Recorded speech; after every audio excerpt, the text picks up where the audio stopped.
Hello and welcome to the regularly scheduled meeting on December 14th, 2022 for the Monterey Peninsula Airport District.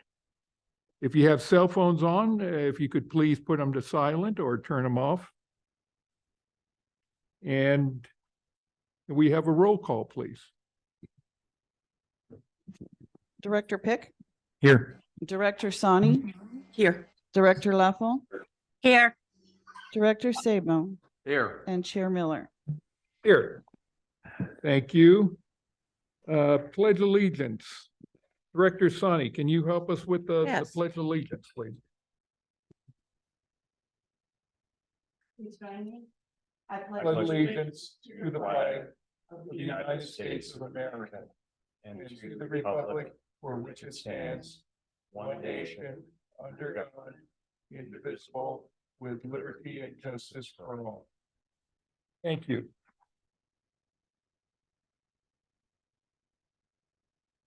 Communications, announcements, and informational items. First, some bad news. We had the passing. Were you going to talk about the passing of? Please do. We lost an icon in the community, but certainly an icon on this board. Richard Dick Searle passed away in August, I believe, was it? October 6th. October 6th. And 98 years old. He served 37 years, I believe, on our board, correct? That's exactly correct. Yes, longest time. When he left the board, he had served on it for almost half of our existence. So it was quite the accomplishment. Record that certainly I'm not going to be able to beat, nor will I try. But the family has not planned a service at this time. But as if we hear anything, we'll let the rest of the board know. Absolutely. Anything to add to that, Mr. Lapierre? I don't think so, Mr. Chairman. We received notice kind of almost happened by happenstance when his daughter brought some records in to the airport and said, if you'd like these, you're welcome to them. That's how we received notice was just a walk in through. Yeah, it's really unfortunate. Dick was Mike, I cannot hear a word you're saying. It's like you're just whispering in a closet. Is Mike on? It's on. I'm not sure what else I can do, but we'll move it closer and try this. How is this? Marginally better. Well, okay, let's try another microphone. Is this better? Yes. Okay, good. So anyway, we look forward. Dick was a great man to work with from a staff perspective. He was always very supportive and he will be missed. Yeah. Mike, just for general information purposes, if you have contact with her In the daughter, mic.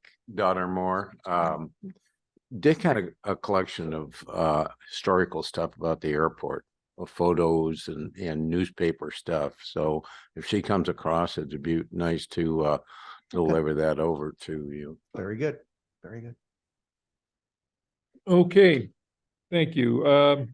And on that sad note, there was a happier occasion. We received a award from Carmel Chamber of Commerce for the best large service, if I remember the title correctly. I believe that's correct. Yeah. Yes, Something along service that line, provider. Anyway, it was Professional Service Award. professional for a large company. So that was very nice news. I believe Director Leffel, you have the award, but you'll get it to us so we can display it properly, right? Correct. You would not want me there today. Okay. Okay. Any other announcements from either the board or staff? I'll go ahead, Chair. Go ahead. I just want to commend staff and everybody who helped with the Christmas decorations or the holiday decorations. I think the terminal looks really nice and festive for everybody coming in. We also have a refrigerator in this room, Oh, yeah. which I noticed right away coming in, which I assume is we're just getting ready for the military lounge. So it's great to see those preparations and welcoming all the guests that will travel through for the holidays. Thank you. Thank you for reminding us about the lounge. When does that start up? And Tomorrow morning, 4 a.m. 4 a.m. Okay, That's why very the good. Refrigerator's here. A reminder that we need to move along. No, I'm joking. We have to turn the room a little bit too, so, Okay, so that it's ready for 4 o'clock. and that will be through what day? The 26th. The 26th. Okay. Yeah. Very good.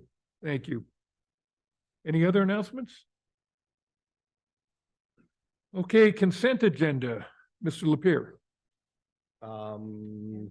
Public comments, Chair. Oh, yes, you're right. My mistake. Public comments. Any member of the public may address the board at this time for an item that's not on today's agenda. You'll have 3 minutes to talk, and whatever you talk about should be under our purview to do something. Anybody, any member of the public wishing to talk, please stand up and step to the podium. Yes. If you could let us know your name and where you're from. I'm Eric Johnson. I've got a small business on the other side of the airport. Only 3 minutes, really. I need at least 30.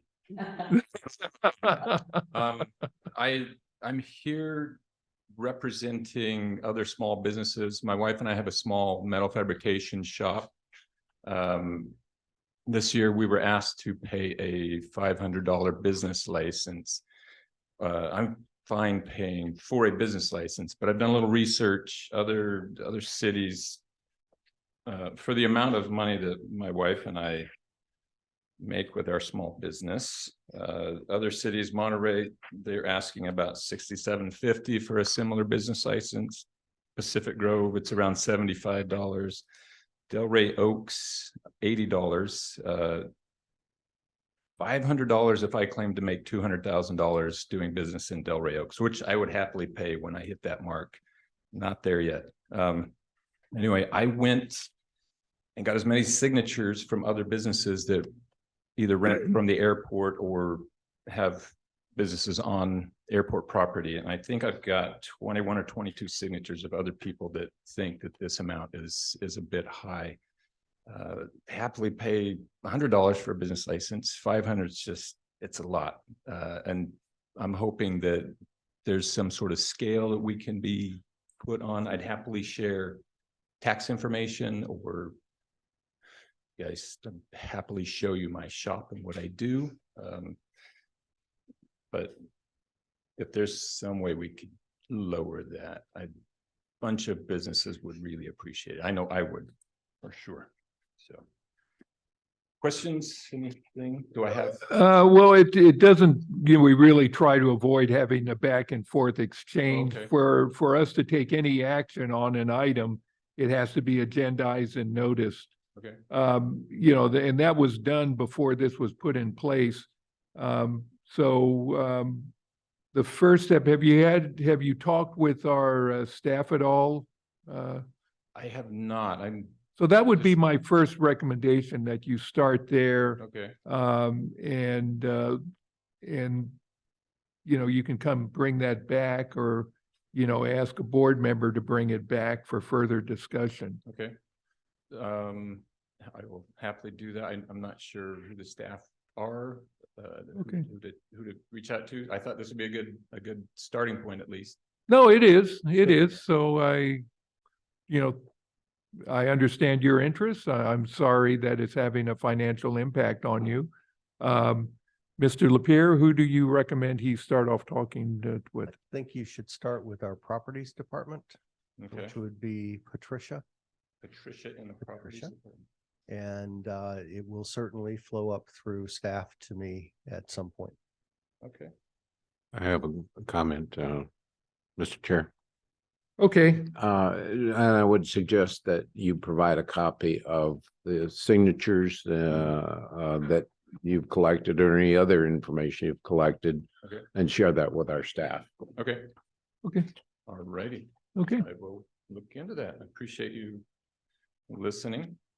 Hope you don't think it's too rude. Well, we It's- appreciate No, you no, being on the no, we- airport, you know, Okay. and, Yes. you know, it's, It's a it's great not a place. hostile environment, you know, so. No, we're lucky to be here. I loved it.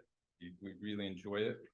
And I'm sorry I've got to leave early. I'm very busy, but thanks for letting me share my concern. okay. Thank you so much and good luck. Thank you. Okay, any other member of the public? Could I say something too? Yes, go ahead. I know we received an email about this too, and I do encourage you to reach out to the properties management and work, and we'll maybe, I may make a motion later on too to look at it. I know when we discussed it, part of it was we had no one come back with feedback. I know Bill, our Director Sabo, you had some concerns with our amounts and that we Yeah. didn't have more variation. And I would have been open if we had heard from people. I'm sorry, there's over 20 that are looking at it, and I hope we as a body will look at that too. So, and I'm sure staff is willing to work with it. We had questions about it, and again, we just didn't hear from people. So I think that was part of the decision that was made at the time. Well, Thank you. strangely, I couldn't get all 20 of those people to come. And we thank you. Thank you. Have a good day. Okay, consent agenda, Mr. Lepere. Consent agenda is items that are normal and customary, and don't require, at least by definition, don't require any individual action on the part of the board. It's collective. And it comes with a recommendation from staff or Recommendation that- committee. Yeah. Is there any member of the public or the board that wish to pull an item from consent? Negative. Okay, I don't hear any. I'll entertain a motion to approve. So moved. Second, Okay, we have a first and second. Can we have a roll call, please, since we have a member in? Director Rich. Pick, yes. Director Sawney, Yes. Director Leffel, Yes, Director Sabo, Yes. and Chair Miller. Yes. Okay, regularly agenda items. The first item up is the appointment of directors Pick and Miller to 4-year term. So, Indeed. Director Miller and Director Pick were appointed as they were not challenged during the election in November. It is appropriate that we swear you in for your new term, and I believe that Judge Robert O'Farrell is here to accomplish that for us. So if the good judge is ready okay. and our two esteemed directors are ready, why don't you meet in the center of the room? Yes, we'll meet in the well right here. Hey.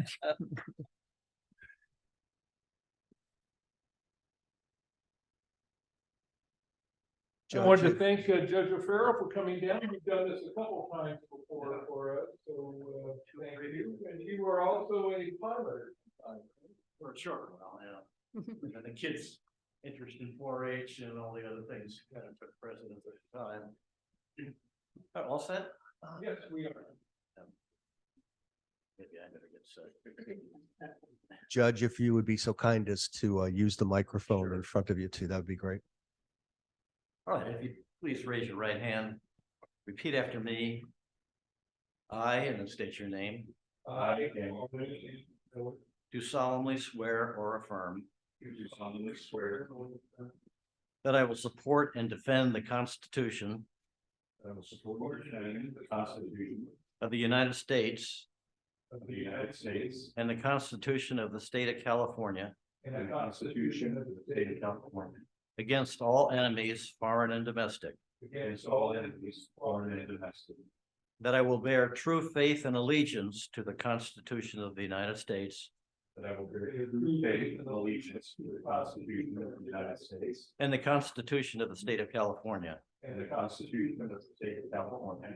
that I take this obligation freely That I take this obligation freely without any mental reservation or purpose of evasion, without any mental reservation or purpose of evasion. and that I will well and faithfully discharge the duties And that I will well and faithfully discharge the duties upon which I am about to enter. upon which I am about to enter. Congratulations. Thank you. Now, I should say that, welcome, Mr. Dick. I signed yours and you have to sign it now, but Carl, I kind of messed up on yours a little bit, so you may have to wait. Well, you're the official, that's all. Yeah, let's see, this was Mr. Dixon. I don't know, you just want to sign it here? So Mr. Dick will need a correction on that too. Okay. I'm sorry. That's all right. Oh, gosh. No, that's okay. Actually, didn't wear my glasses up.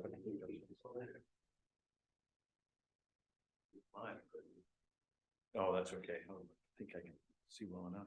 See yours, all right.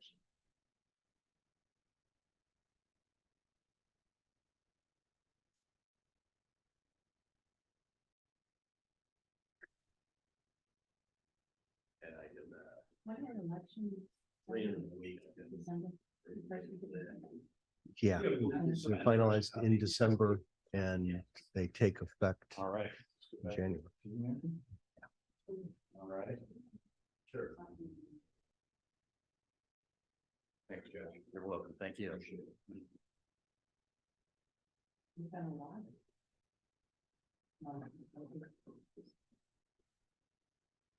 Congratulations, Tina. Thank you, ma'am. Appreciate it.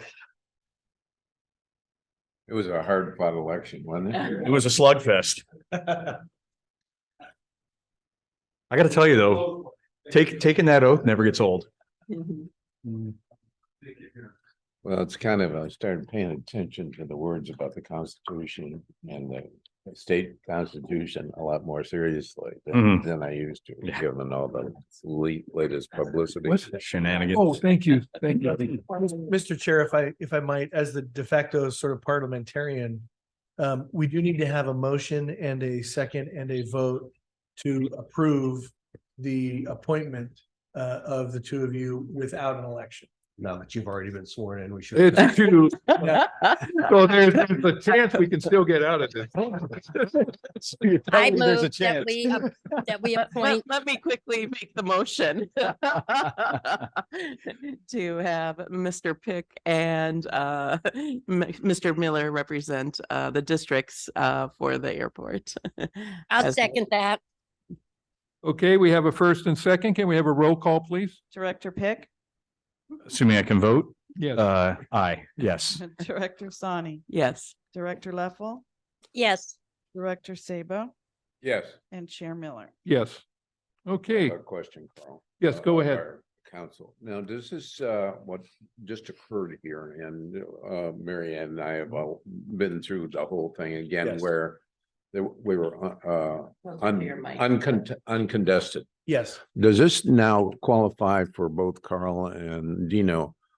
It's just an appointment of the board, not an election. Are they not elected members of the board?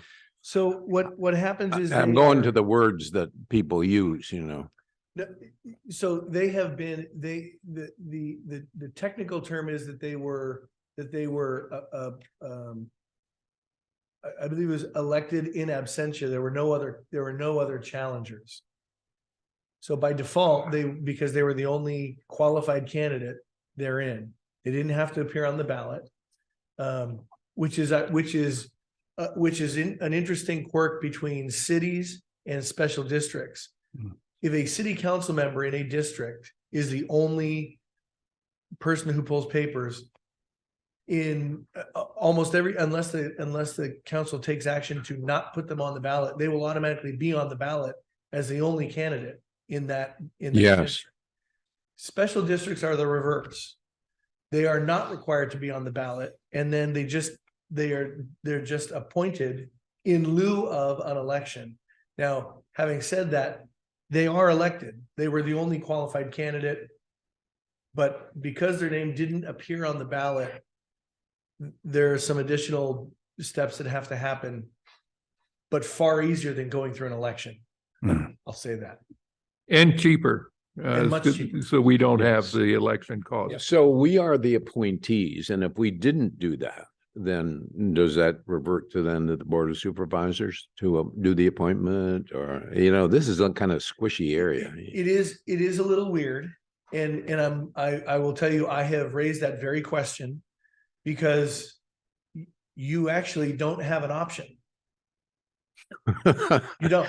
We just Had- voted, but no options, Had you right? not voted, what I would have had to do, I likely would have had to have filed something with the Superior Court for the court to order them appointed.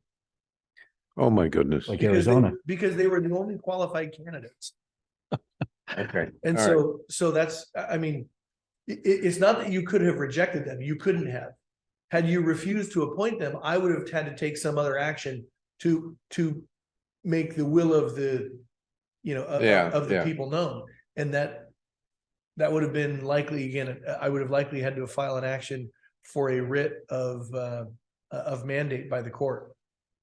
Thank you for kind of clarifying that. You got it. Okay. There's mud. Well, somebody said there was a very hard-fought election, but we survived and we're here for another 4 years. Okay, item number 2, annual financial compliance report for fiscal year ending June 30th, 2022. And is Mr. Young going to help us with that, or what's happening? Mr. Brandon Young is joining us via Zoom. Brandon will deliver the audit report. It has gone before the Finance Committee and has been thoroughly reviewed, and Brandon will take it from there. And if you're ready, Brandon, off you go. Yeah, you guys all hear me okay? Yes. Yes. Yes. So again, thanks, Mike. My name is Brandon Young. We've all met multiple times, so I will try to keep this high level and fairly brief and then open it up for questions. Again, I'm the audit partner with LSL CPAs. We've been performing the audit for the district for I believe this is our 4th year now.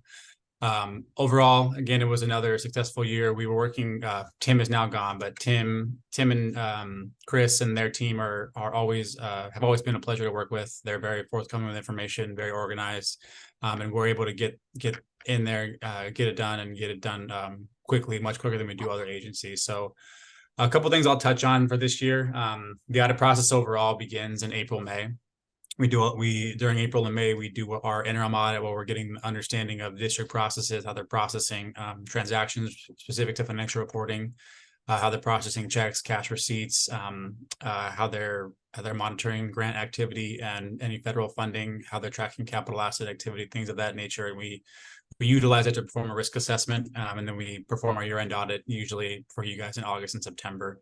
During that time, we're pulling checks, we're reviewing invoices, we're making sure items are recorded in the proper period, making sure that items are properly capitalized, grant activities properly tracked, and we're actually pulling hard copy documentations as well as asking a lot of analytical questions on flux analysis, and it culminates into this report. I'm not going to go through each letter this time. You guys have heard this probably 7 or 8 times now at this point. We met with the Finance Committee a couple months ago, and when we went through that, so I'll point out a couple of things in the financial statements themselves just to be aware of, and then open it up to any questions you all have. So first thing I wanted to point out this year, and just kind of brace you for next year too. So on the agenda packet item in the financial statements, it's page 28. I wanted to point out a couple of things in the balance sheet, or statement of net position it's called.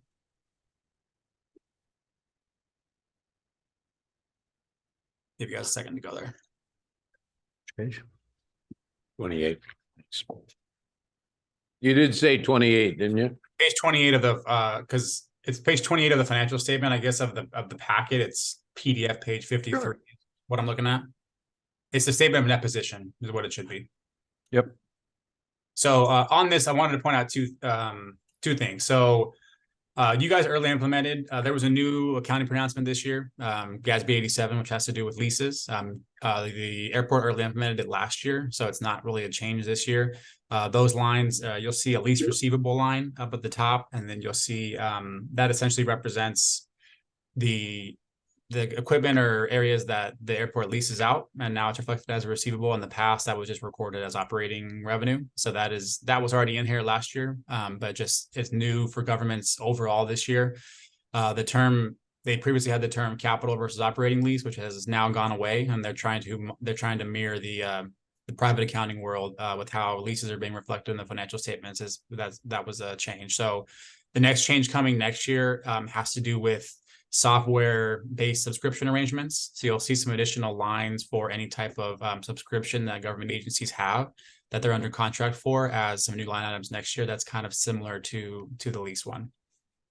The other one I wanted to point out here, the net pension liability, which we talk about at length every year. You'll see a significant drop this year. Basically, it dropped by $4 million. It's going to go back up next year. So that's why I'm pointing it out. It dropped this year because the pension liability in this report is based on fiscal year 2021, which that was the year that CalPERS had, I think, like a 20% rate of return on an investment during fiscal year 21. So what that does is that drops the pension liability. But in 22, they had a loss. They had like a -4%. So in next year's report, the number is going to shoot back up. So what that essentially means is those are estimated numbers that are reliant on assumptions and rate of return on investments that swing back and forth with really not much any government agency can do. So I just pointed out so people don't think that all of a sudden, we're solving our problems and these pension liabilities are going away.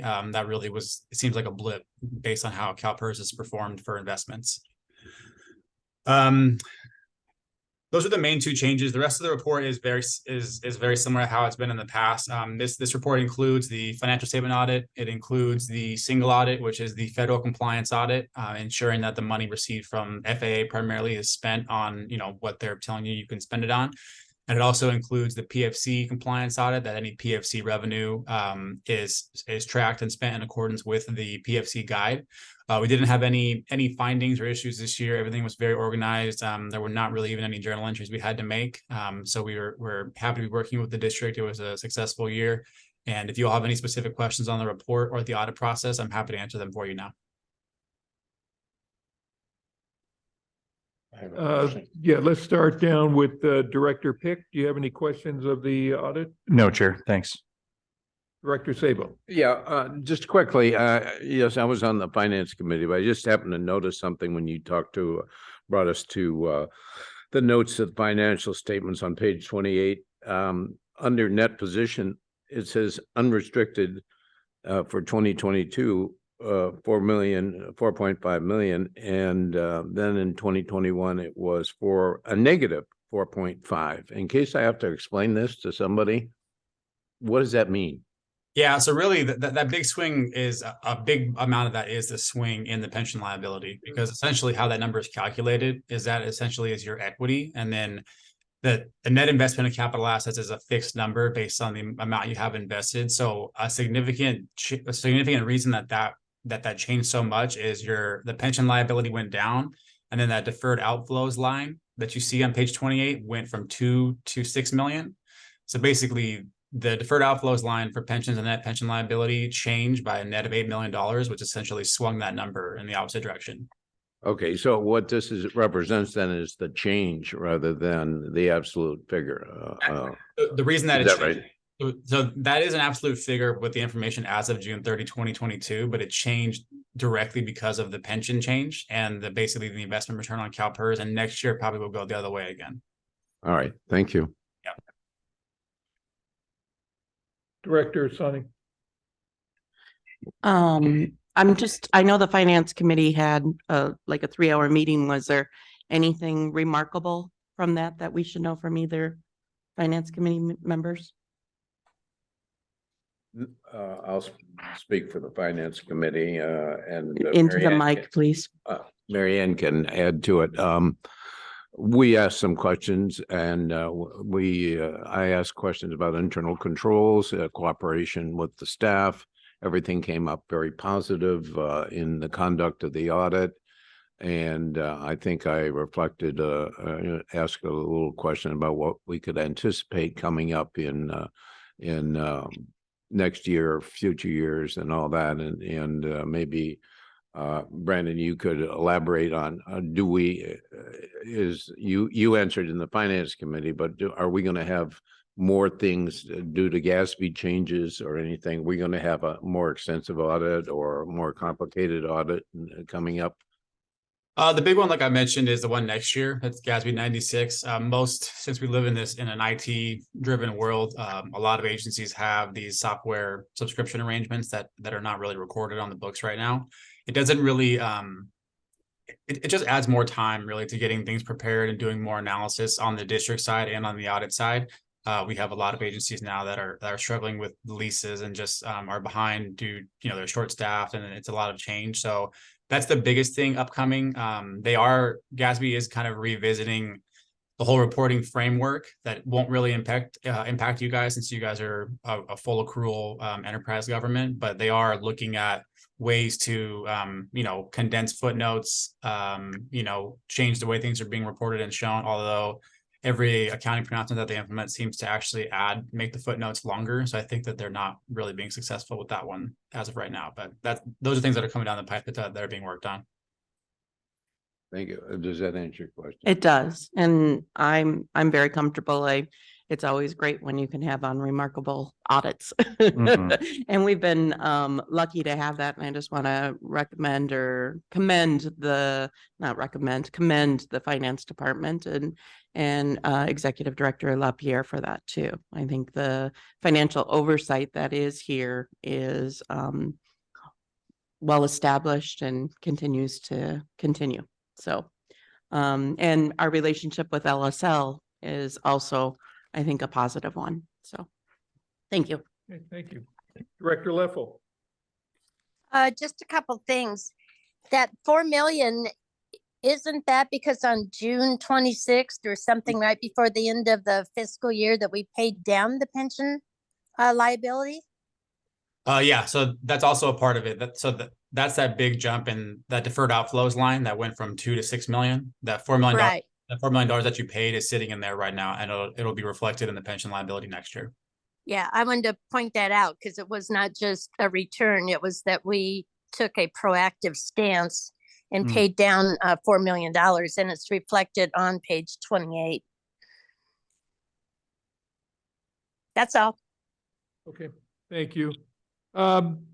So your findings for us, I mean, you used to call it what, unqualified, or how do you So term it now? the term now is unmodified. So Unmodified. That sounds a lot better than non-qualified. Unqualified, people thought that you actually weren't doing a very good job. So they changed it to unmodified. So you guys have received an unmodified opinion every year that we've been here, and even in years past. So there was nothing that couldn't be verified. The numbers all were supported by proper documentation, and the opinion letter is very standard audit language.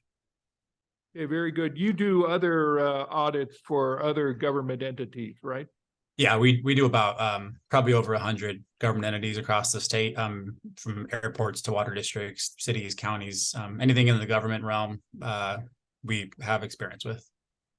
And how do we compare to our contemporaries as far as our financial position and obligations?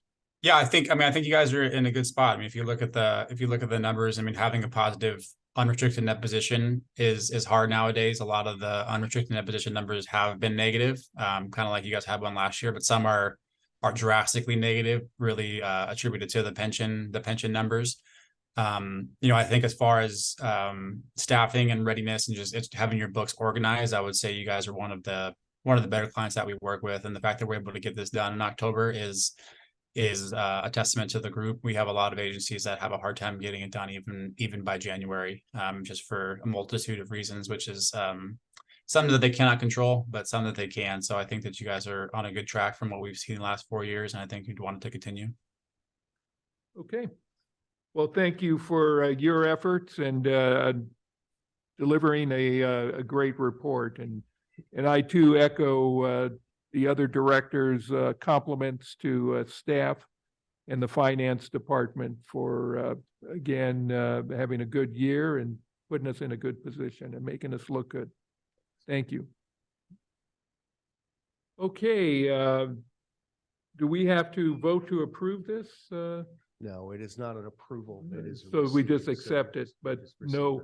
no formal action is required from us, correct? Correct. Okay. Okay, thank you very much. All right, thanks everyone. Thank you, Mr. Young. Okay, item number 3, contract amendment to Kimley Horns and Associates Design Services for the well system water conveyance project. Yes. If a you mouthful. recall, at the last meeting, we daylighted the results, the early on results of the testing of the new wells that we have drilled. One is at 2801 Monterey Salinas Highway, otherwise known as the Fenton and Keller property. The other is behind Tarpe's on airport property. That's a well that had been abandoned some time ago, so we re-drilled it. The results came in quite well, as we indicated to you at the last meeting. The next step for us is to begin design of the water conveyance system or the water delivery system. I'll let Chris Morello walk you through that. Thank you. So as Mike just indicated, we've been doing this testing on wells and looking at the airport as a whole for the last 3 years. We started in 2019, just looking at all of the wells on site and what could be used in the future for specifically the QTA, because that is on CalAm. That's 1.2 acre feet that is out of our allocation that's allocated to the car rental facility turnaround. And at that time, the board approved a contract with Kimley Horn. Staff regularly does a request for qualifications and keeps a hiring list for both professional services and for other services, contract services or construction services. Kimley Horn was identified as from our hiring list as the most qualified to do the engineering of the water system. And at that time, they've since then been helping us really evaluate all of our water infrastructure here at the airport. We landed on the 2 wells of the one at 2999 Monterey Salinas Highway and 2801 Monterey Salinas Highways, having first that they were in disrepair, but also having the ability to provide us some capacity, and that we were able to get through the county a destruct and reconstruct permit. So that occurred last year. Since that time, we have gone and dug those wells. And now the last step after the digging of the wells was the water capacity testing, which is required by the county, which was completed in September and October of this year. And we now know we have 2 very good solid wells in our on the airport property.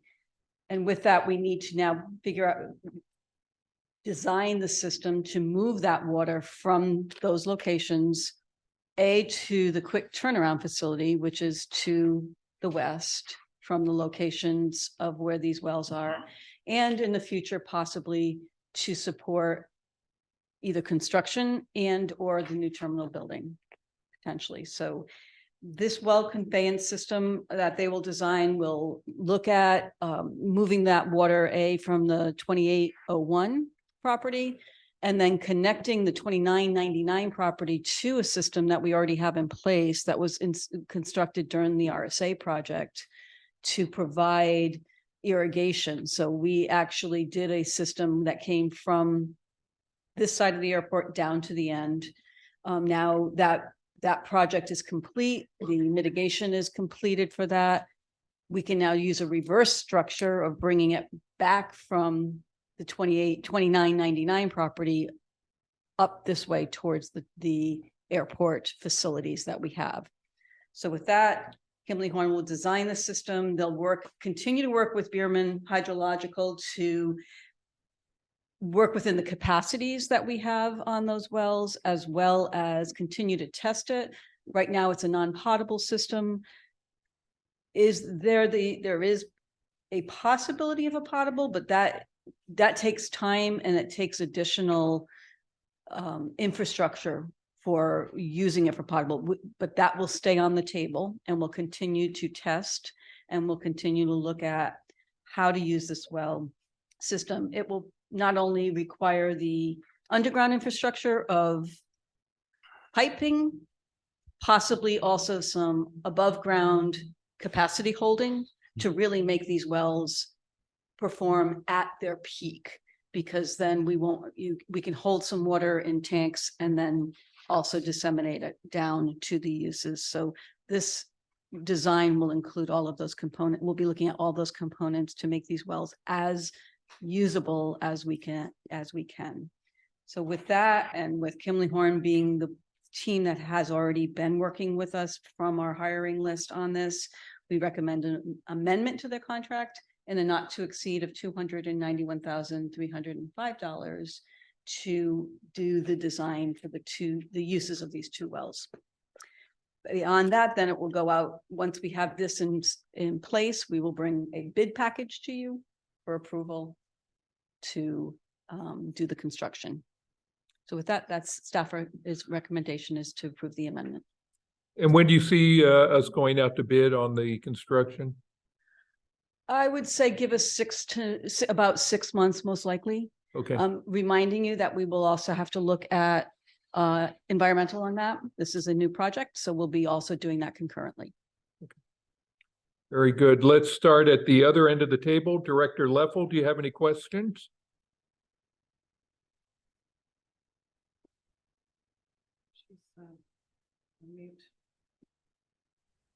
Sorry, had to unmute myself. I do not, I think, we talked about this for quite some time in finance. So to be clear, this is an amendment to a contract that they've already been working on this project, and isn't the previous contract was at 1.2 million? Did I remember that right? I would have to go back and look at the previous, but I don't believe it was that much, but I will go back and look at it. Okay, but this is the amendment, second amendment, correct? This is correct. Okay, so I didn't have any problem with this. I think time is of the essence as we put all of our dominoes in place and march toward the grand finale. So I think this is really important, and I believe that Kimley Horn has been a very good partner with us on things since I've been on the board, with every project coming in either under budget or on budget, and either earlier or on time. So I'm good with this one. Okay, thank you. Director Sonic. I just have clarifying questions. The 299, that's the smaller building in front, correct? 299 is the Tarpey's location. Yeah. Oh, the Tarpey's location. Okay, I apologize. I don't know it by that address. What is the address of the building in front, or is that 2801 A and B? Correct. Okay. Yeah. Okay, that is the same address. Each building has a designation by letter. Okay, that's just my clarification, I guess. Sure. And I apologize, I know there's a lot here about piping and things of that nature. Are they looking at, will this include, as we look at the new terminal design, will they be just looking at our options about that as well? Or is this specifically just for those 2 properties, and maybe we would need to do another amendment? Because of the fact that the terminal building is not yet designed, Mhm. the water will be, as part of the delivery system, the water will be available, but there is no connection there as Mhm. yet. So should we decide to connect the terminal building to this water supply at some point, that's available, but it won't be part of the That will design. probably be part of that, but I Carl, mean, would you want line is there. to, Carl, would you please say what Mike said?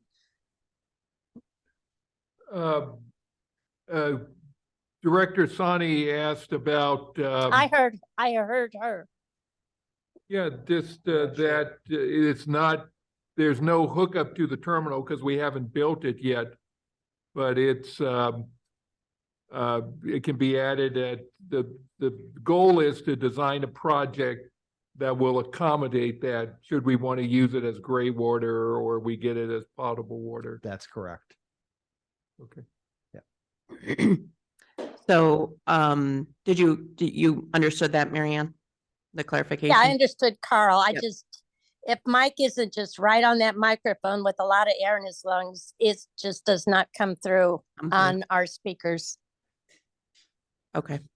So I think that was just, I know that we had talked about, knowing that, and I understand that will probably be part of the other design. I don't have other questions. I'm obviously, anybody who finds water at this point is, Oh, yeah. it's great to find ways to utilize it and especially just overall, very positive. Thank you. Thank you. Director Sabo. Thank you. Having been through this with the finance committee, I can support the resolution here. I guess this is the amendment, the resolution to amend. I did have a couple of questions though that came up in the finance committee. The extent to which we had a previous budget approval for this capital improvement project. I think that was in the, even though it's 2019-03, I guess this project goes all the way back to 2019. Is that how it got you assigned the numbers? That is correct. Okay, so we did reapprove it in the last capital budget. And how much is remaining after we do this? How much is remaining in that budget authorization? Do you have any sense for that? Sure. It would be in the staff, in the report, the planning department's monthly report.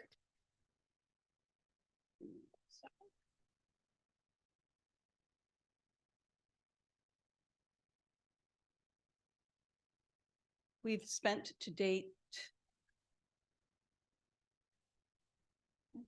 $601,000.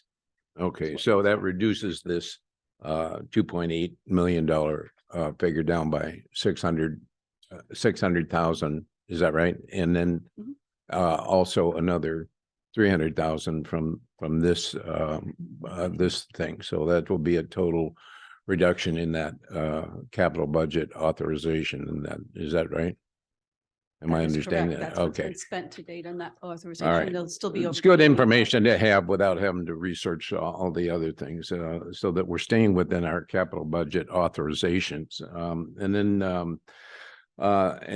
we talked about fiscal impact versus impact on revenues, and thank you for making that change in the report, the staff report. It says there are currently sufficient CFC collections to support the project design. So we have, we're in under what we've already collected from the rental car companies for this project. What happens when we take the next step and if we take a next step and we start to exceed that, whatever we've collected, where does that money come from to perform the rest of this project? We continue to collect CFCs. Let me move this close. Mhm. We continue to collect CFCs on a regular basis. So every month we get CFCs remitted to us by the car rental agencies. So our balance will continue to grow as we get into the construction side. When we determine what the estimated construction cost will be, or the bid for construction will be, then part of that will be an analysis of funding. It is our intent to do this as a pay-go. So we Is it what? collect it's called a pay-go or a pay-as-you-go, Oh, yeah. to use collected PFCs rather than a borrowing to do this. Okay, so going forward, we don't anticipate that we will take, for lack of a better term, airport general fund revenues to pay for this, or borrow from the general fund, the No, we airport's do general not. fund. We do not anticipate using any general fund revenues. Yeah, This is all CFC based. so even as the construction goes forward, we won't have to borrow money from the airport. That is our hope. Yeah. Yeah. Okay. Without question. But that would come back to the board for Without consideration. question. If we bring you a contract back for your approval, once we get the bids in hand. Yeah, okay. And then finally, and we had some discussion about this, and I still support the amendment. I have a lot of confidence in Kim Lee Horn because of our experience with them. But how do we know that $291,000 figure for the services they are going to provide is a reasonable figure. And as opposed to what we might do if this was a federally funded project where we get independent fee estimates or fee validations. How do we know that this is a good figure for us? We know because we have developed a level of trust in our relationship with Kimley Horn. They have to date proven their mettle for us in everything that they've done. We've not had a concern about overpaying. We get probably more services from Kimley Horn than we actually pay them for. So we're very confident in this number. We're very confident this number is competitive. And it would be inappropriate for Kimley Horn to try anything other than that because they are on a contract retainer with us at this point. Okay. So they certainly wouldn't want to mess in their own nest. I do have a high degree of confidence also in Kimley Horn, and I raised the question because this is basically a no bid contract or a no bid amendment. They don't have to compete against anybody else. So we're kind of in a vacuum here. We don't know what somebody else would bid on it. It may be very impractical to do that on this one, but going forward, when we are using district only funds, we might want to consider at some point, starting on non-competes, we might want to get independent fee estimates, much like the FAA requires us to do. So I can support this, but I appreciate that additional information on where we are on the capital budget and where we are on CFC collections and expenditures going forward. I'm done. Thank you. Thank you. Director Pick. Thank you, Chair. First of all, I appreciate the staff report and the structure and being able to just follow the trail from the approved CIP, the current expenditures to date, the estimate of this amendment and how that all ties together. It's just very, very well done. Thank you. The only question I have in addition to my colleagues is going back to the environmental review. Chris, what is our plan for environmental review for the project? Until we have a project and we know where the footprint will be for the conveyance system, we can't do anything. So that would be, we need to design it first so that then we can environmentally review the locations of it. It could very well be a categorical exemption or a mitigated negative deck, depending upon if we use a boring method as opposed to a trenching method, et cetera. So again, until we have a design, we can't do any review on it. So that is the first goal. Perfect. Thank you. Chair, I have no other questions. Great project, important work. Thank you. Well, hopefully we won't attract too many challengers. This is a water project and those are at least looked at nicely. How much money do we have in our CFCs? As of the end of June, it was 859,000. And how much do we typically get in a month or a year on those? We collect about $1 million a year. About $1 million a About year. $1 million, roughly. Okay. Yeah. Depends on activities, obviously. It's $10 per car. Yeah. $10 per car. And, you know, there was a little bit of, during the pandemic, things were pretty slow, but they bounced back nicely, I believe. Yeah. Okay. Yeah, I too support the project. And I have great trust and confidence in Kimley Horn to deliver as they always have for us. Okay. Mr. Chair, I would move that we approve the contract amendment for Kimley Horn Associates. Second. Okay, motion by Director Leffel, second by Director Sani. Can we have a roll call, please? Director Pick, Public comment. Okay, you're right. I've been forgetting that all day today. Any member of the public wishing to comment? I don't see any, but I'll throw it out there anyway. Okay, hearing none, let's have a roll call. Director Pick, Yes. Director Sani, Yes. Director Leffel, Yes. Director Sabo, Yes. Chair Miller. Yes. Okay, thank you very much. Just a steamroller today on my last meeting. We just need to get you out We're here so we cutting can- through you, yes, get back on, You finally figured it out. get back to the work project, yes. I think you're all just hopeful to get this over with quickly here, so. You're, Oh, we love it. You're We'll drag you're- it out just so we can hear more of what you have to say.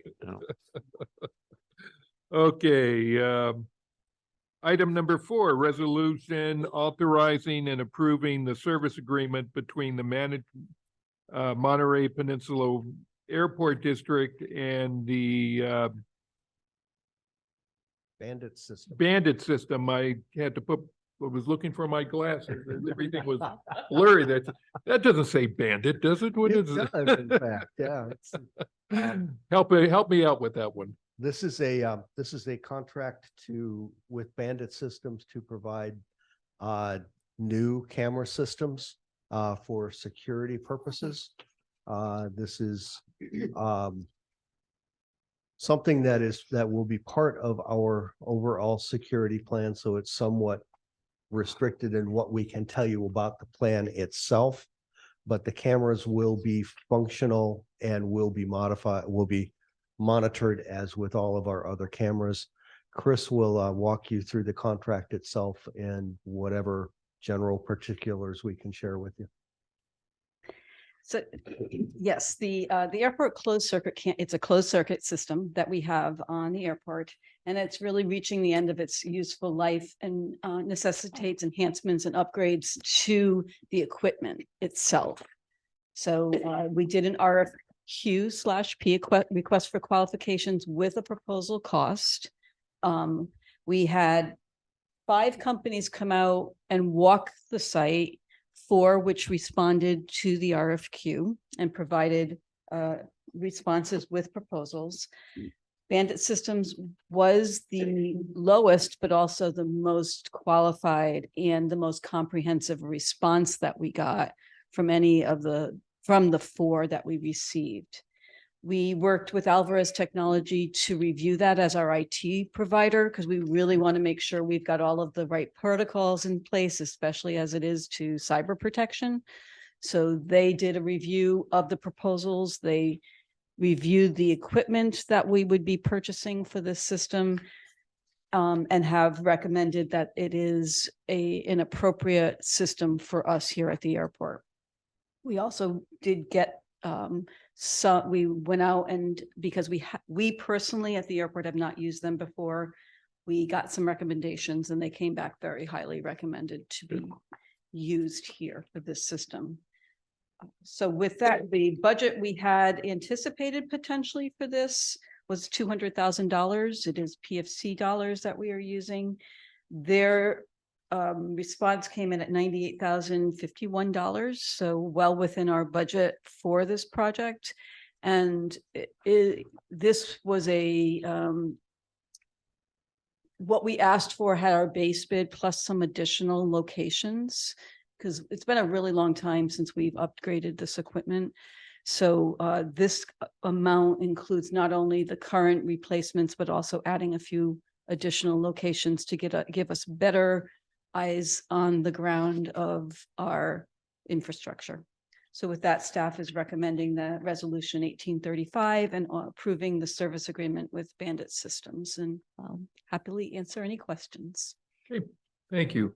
We'll start at the far end here, Director Pick. Thanks, Chair. Was PD consulted on the closed circuit selection? Yes. Yes. Terrific. Police Department. Oh. No additional questions. Okay. Very good. Thank you, Director Sabo. Yeah, I can support the expenditure in the resolution. On the source of funds, there indicates that the total project budget was $200,000 and we're spending $98,000. Will this $98,000 expenditure complete that project that we authorized $200,000 for? Yes, it will. Okay, so we're under budget Yes, we are. compliments on that. And so that's good to know. And the benefit, you may have indicated this, but the benefit other than its the current system is kind of lived its useful life. You know, was there something else good here that we're going to get, the district is going to get out of this, the benefit on the benefit side? We will get more recent technology that really allows for wide-angled camera coverage. The system we have right now is pretty limited in what it sees. So this will give us much better eyes on the airfield and all of our properties. Okay, and the reason I asked for that is that I do a lot of accident reviews and all that, and then as many of you may have seen on YouTube, there's a lot of accident, airplanes doing things that they hadn't intended to do. Do any of these cameras take pictures of the runway, so that if we have an aircraft, a runway incursion, we have an accident on the runway or on the taxiway, would we actually get to see a picture of that based on the equipment that we're installing here? Can't share that really. That's really part of our security protocols information, and it's sensitive information. So we don't know whether we have a picture of the runway or not, huh? Yeah, in short, Director, the intended purpose of the cameras is to look at our overall security profile, not so much the operations of the airport. Okay. All right. No further questions. But any director is free to talk to you in private about security on the airport. To be blunt and honest, no. No. Oh. These are sensitive security. It is sensitive security information, and it is on a need to know basis only. And that need to know is established by the TSA and the FAA. Okay. Okay. So good to know. Classified. Yeah. They could tell us what they I tell you, but yeah. have to run us over, and there won't be a video. There may or may not be a video of it. yeah, I think suffice to say, we meet and exceed all TSA and FAA requirements with our security system. Okay, thank you. Director Sonic. On that note, can you share how many cameras roughly? I didn't see it in there, but it's okay if, I just want to say, I'm sure upgrades in technology, I mean, we've upgraded even our home camera, and it's incredible, the difference in what 3 years of technology will do, and just the crispness and the ability to be able to see things more clearly. So I'm certainly in support of it. I think it's a good thing for our airport, for safety and security for everyone who comes through here, and just to know that we're doing what we can ultimately. Unfortunately, it's kind of the world we live in today, but so it's okay. It's I would say it's more than 10. Okay. That's all I can say. And Okay. yeah, this is, and this, as we said, is a little vanilla in Mhm. response, but it has been approved by right. As we want it to be ultimately. So, and I appreciate that they're a veteran-owned company and locally around here in Santa Cruz as well. So I think that's a really good thing. I had to look up. I see it is in the staff notes too, where they were, but I just did a quick Google search. So definitely in support of this. Okay, thank you. We should indicate that they are also on airport already. They do a great deal of work with Del Monte Aviation and with Jet Center. Okay. So they are not strangers or newcomers to the airport. Well, that's good. Yeah. So they work in an airport environment. Good. Yeah. Director Leffel. I echo what Director Sani said about being better known in local hires. I think that's important that we point that out. And I love that we're getting better coverage, because we too just upgraded ours, and it's pretty remarkable over a couple of years, the changes in technology. So thank you to the staff for staying on it, and hopefully we don't need to use them. Yeah. Okay, very good. Thank you. And I too am support of this. How old was our existing system? Too old. Too old? I want to say it's old. Going to be major There were improvements. some- Yeah, there are some newer locations, but some of them are too old. I know we've approved cameras in the past, and it just seems, I mean, we're approving them all the time, but I understand that technology changes and these things are exposed to the environment and they just don't last, especially next to an ocean environment like we are. And cameras are great. They're a great force multiplier for our police. They can do a lot more with a lot less by utilizing cameras. And I know that they're integrated into that system as well. So it's, yeah, I am in support of this. So I'll entertain a motion. I'll go ahead I and have one move. follow-up Oh, question. Okay, Bill? go ahead. I'm interested in whether Bandit Systems has a TSA security clearance. Have they gone through a process to get a security clearance? In order to work at Jet Center and Del Monte Aviation, they are. Have we seen the security clearance? They'd have to kill us if they showed it to us. They have, I didn't hear you. Yeah, no, we do not, there is no formal issuance of a security clearance. In fact, on this airport and on every airport, we issue the security clearance by taking them through the security process. Okay, have we done that? Not Okay. until we engage them, and we're asking you to allow us to engage them at this. Oh, I thought they were already doing work on the For the airport. other two projects, yes, but they're limited term. So when they're done with the work, that security clearance returns to us. Okay, They're currently not working on airport. all right, thank you. But a So, security clearance would involve a live scan, a criminal history check, typically what's occurring now. That's Yeah, but there is no security certification from TSA, right? no, there is no direct. We're probably getting a little deeper than we should. But there is a process that we use for all security clearance that's issued on this airport. We are responsible for that process. We report that process through TSA and FAA. Right. so I'll go ahead and make a motion to approve. Second. Agenda item G4. Okay, And the cameras. motion to approve by Director Sani, seconded by Director Pick. Can we have a roll call, please? Director Pick, Yes. Director Sani, Yes. Director Leffel, Yes, Director Sabo, Yes, Chair Miller. Yes. Okay. Designate appointees for the 2023 Monterey Peninsula Water Management District Policy and Technical Advisory Committees. Indeed. Why don't you explain a little bit about that? Because there are two different committees that operate at the Water Management District. And this is a committee that rarely, I don't think they've ever had a meeting in the longest time, have they? If they've had a meeting, it's been prior to my arrival here, which is 7 years ago.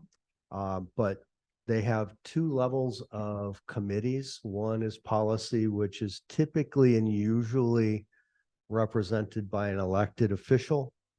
And it deals with policy related matters. Then there's the technical committee, which deals more with the minutia on a staff level. And typically that represents the district from a staff level. Currently, the representation is Director Leffel on the policy committee on behalf of the board, and your executive director on the technical committee. It's been that way, geez. I'm not sure it's ever been anything different than that since I've been here, so. Have you had any meetings at the technical level? No, sir. Director Leffel, how many meetings have you attended at the policy level? they typically cancel them, but I have attended 4 over the 5 or 6 years. that I Okay. have been on that committee. That's more than I would have guessed.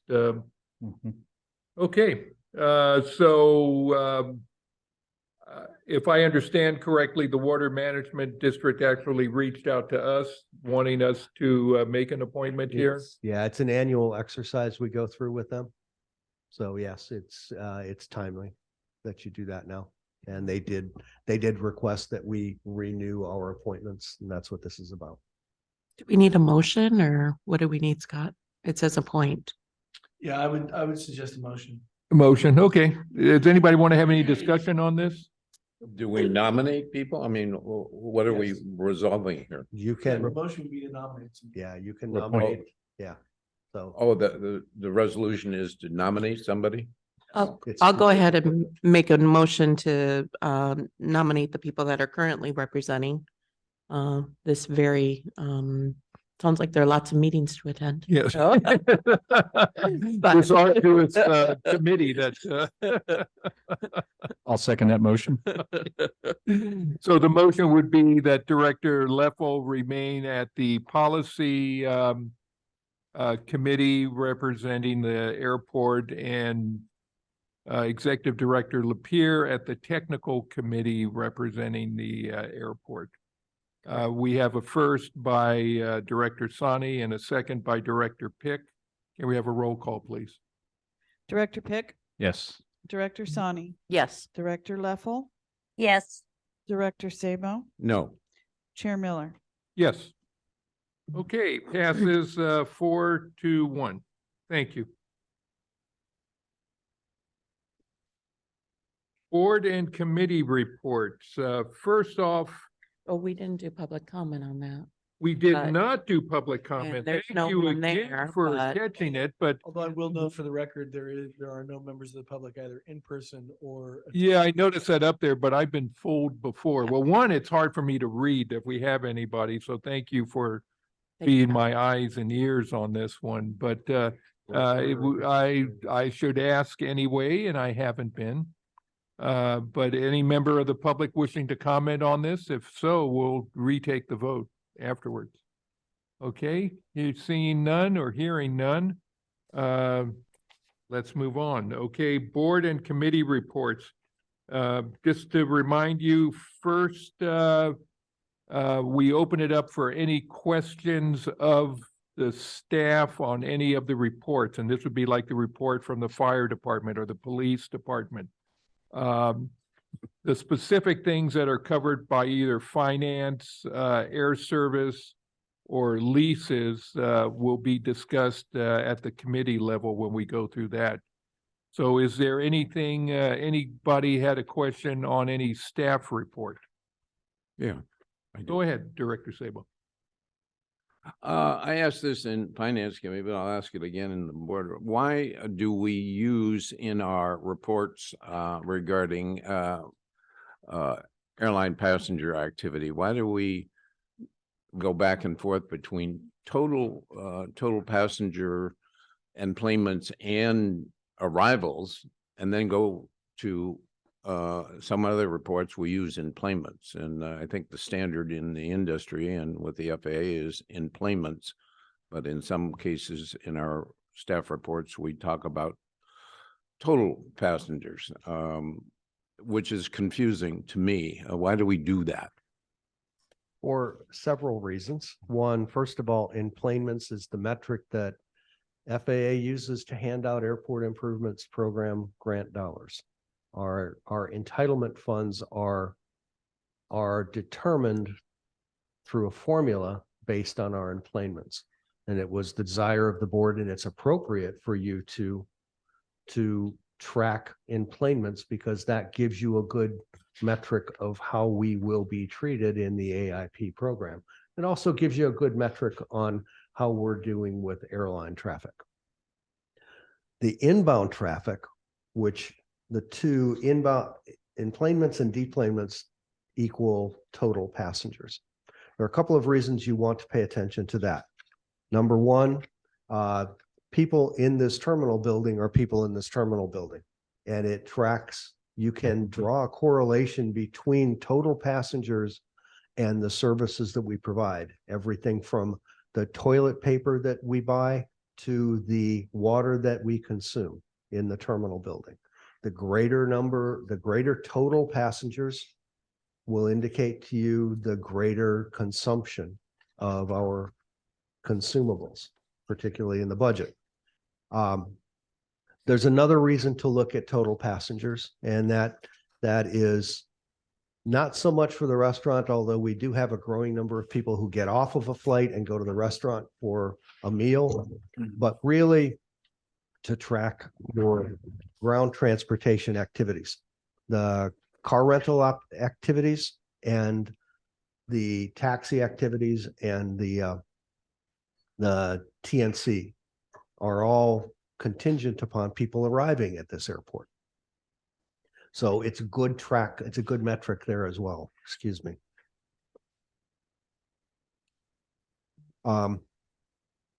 We had this discussion and have had this discussion several times since I arrived.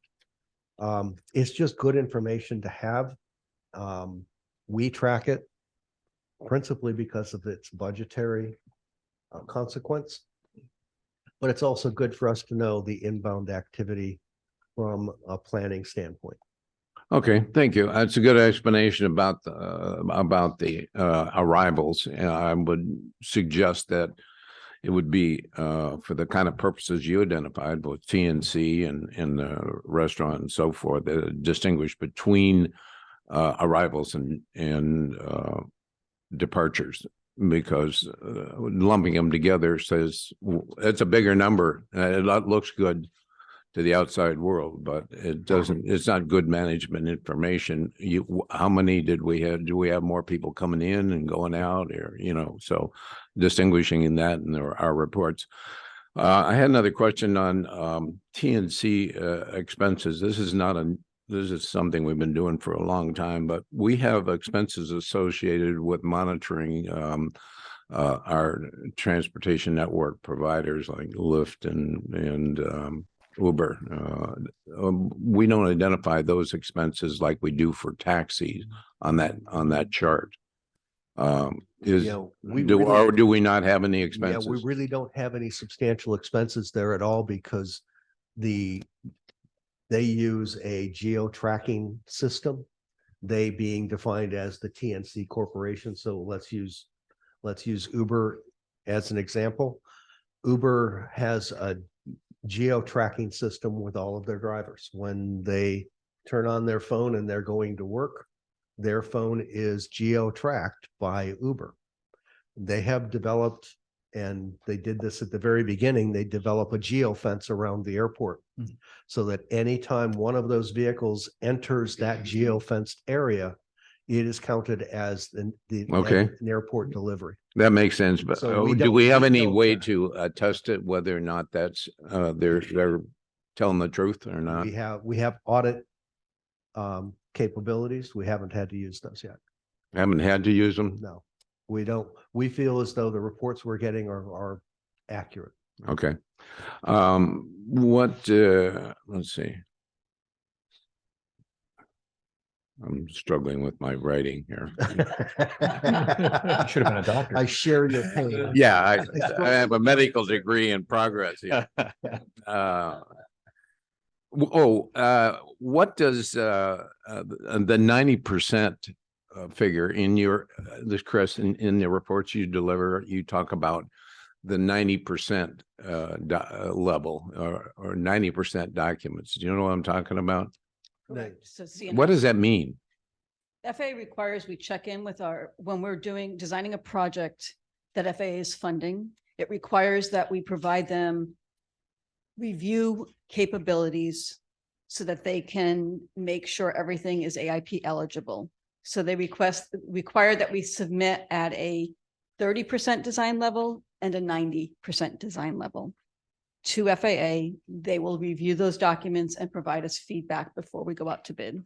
And then they also give us authorization to go out to bid. So it's a precursor to going out to bid, and they have to come back and give us a positive thumbs up that it's okay to go out to bid. Is that right? That is Okay. correct.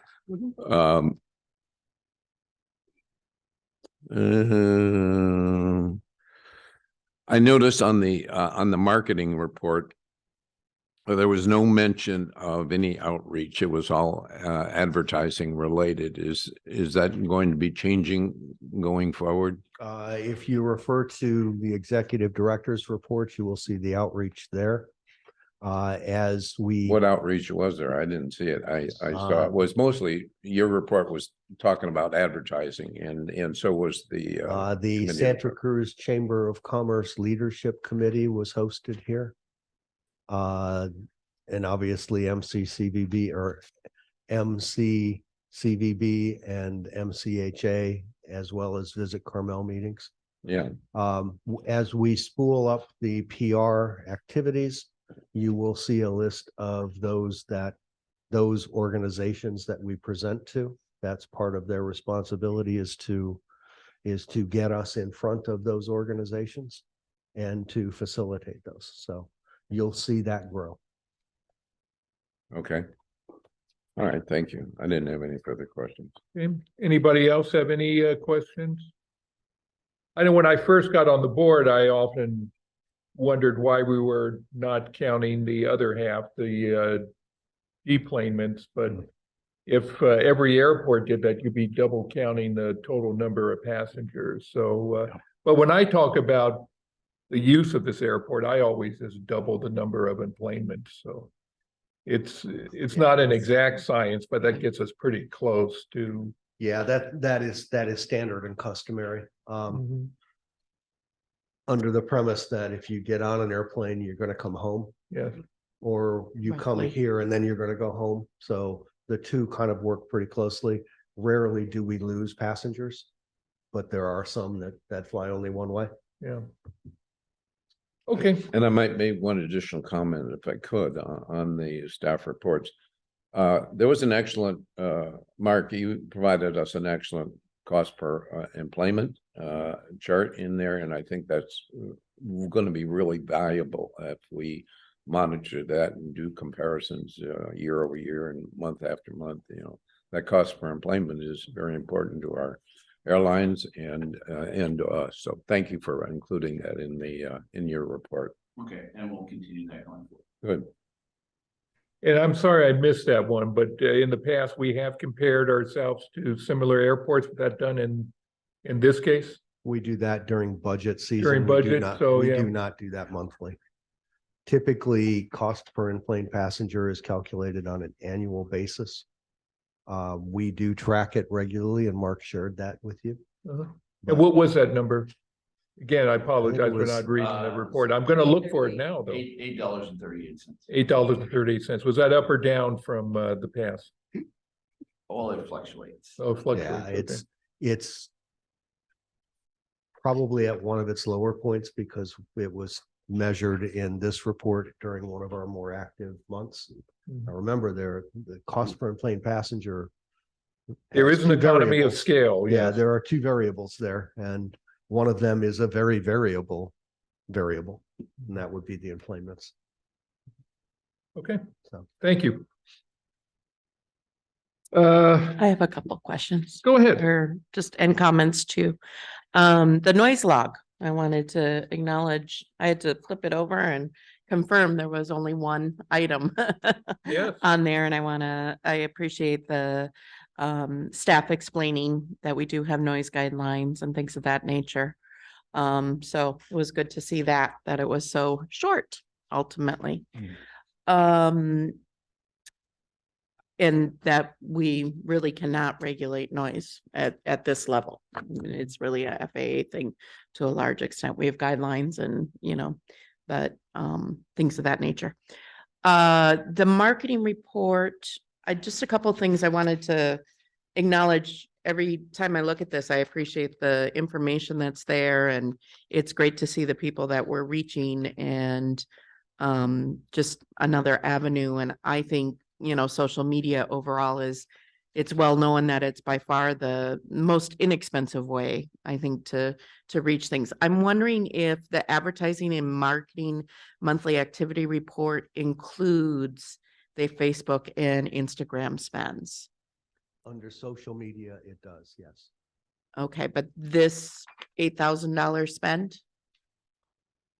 I want to Typically, confirm sorry, that we we're may- getting. We may have missed something there. Typically, we do have the social media spend on that. Okay, yeah, it's not there. So if we can ensure, and do we have a specific budget per year? Because again, I just see these monthly spends, but it'd be nice to have what we were planning to spend.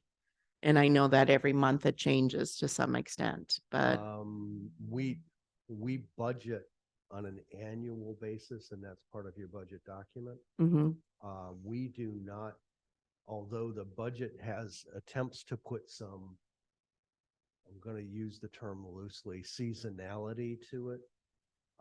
It's a straight across the board allocation. Take the budget, divide it by 12, and that's what the monthly is. It's only a tracking document. It is not, we do not budget on a monthly I basis. understand. So, I mean, we're spending 8,500 monthly on advertisements generally. That's actually a little light. Okay, I thought it was like So- 10 or Yeah, kind of, but. typically it's between 10 and 12. Okay, and I guess I want to, as one board member, I want to ensure that we're ensuring that we're getting some real money into Facebook and Instagram, because just the bang for your buck in some ways, and it's not that expensive. So the other thing is I see radio and television advertisements, but I don't see anything in local publications or magazines as well, and just encourage that maybe we look at that in the new year. So, and I know And that we do. this is just recently formed and you're working on a content calendar, I think, to look at, I see we've got all television stations. Well, we don't have the Hispanic TV station here this time, but I know we've advertised there too. But again, there are other radio stations, and to kind of spread it out a little bit more to ensure that we're reaching all audiences. And then one final question, the Delray Oaks Police Department had that they had a chronic person causing disturbances who's a senior citizen.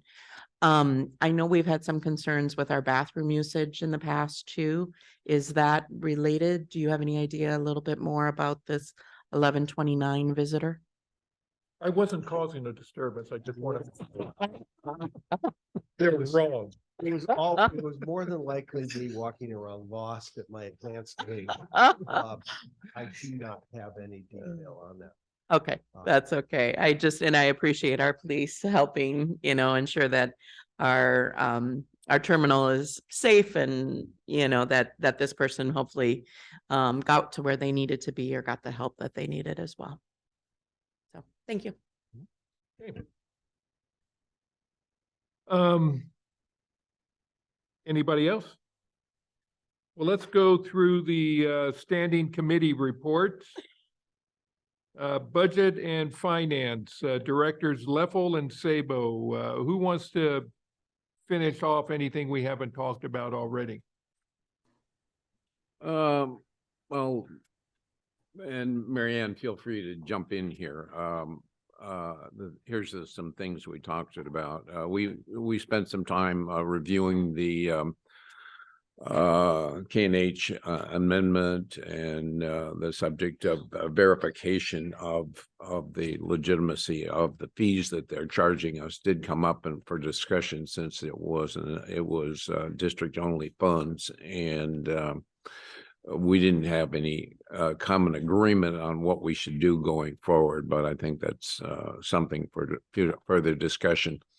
We did discuss bandit systems and the benefit to the district, and the annual capital expense versus the term that had been previously used, revenue impact. And so but we both of us kind of endorsed the amendments to the contract and the new contract with Bandit.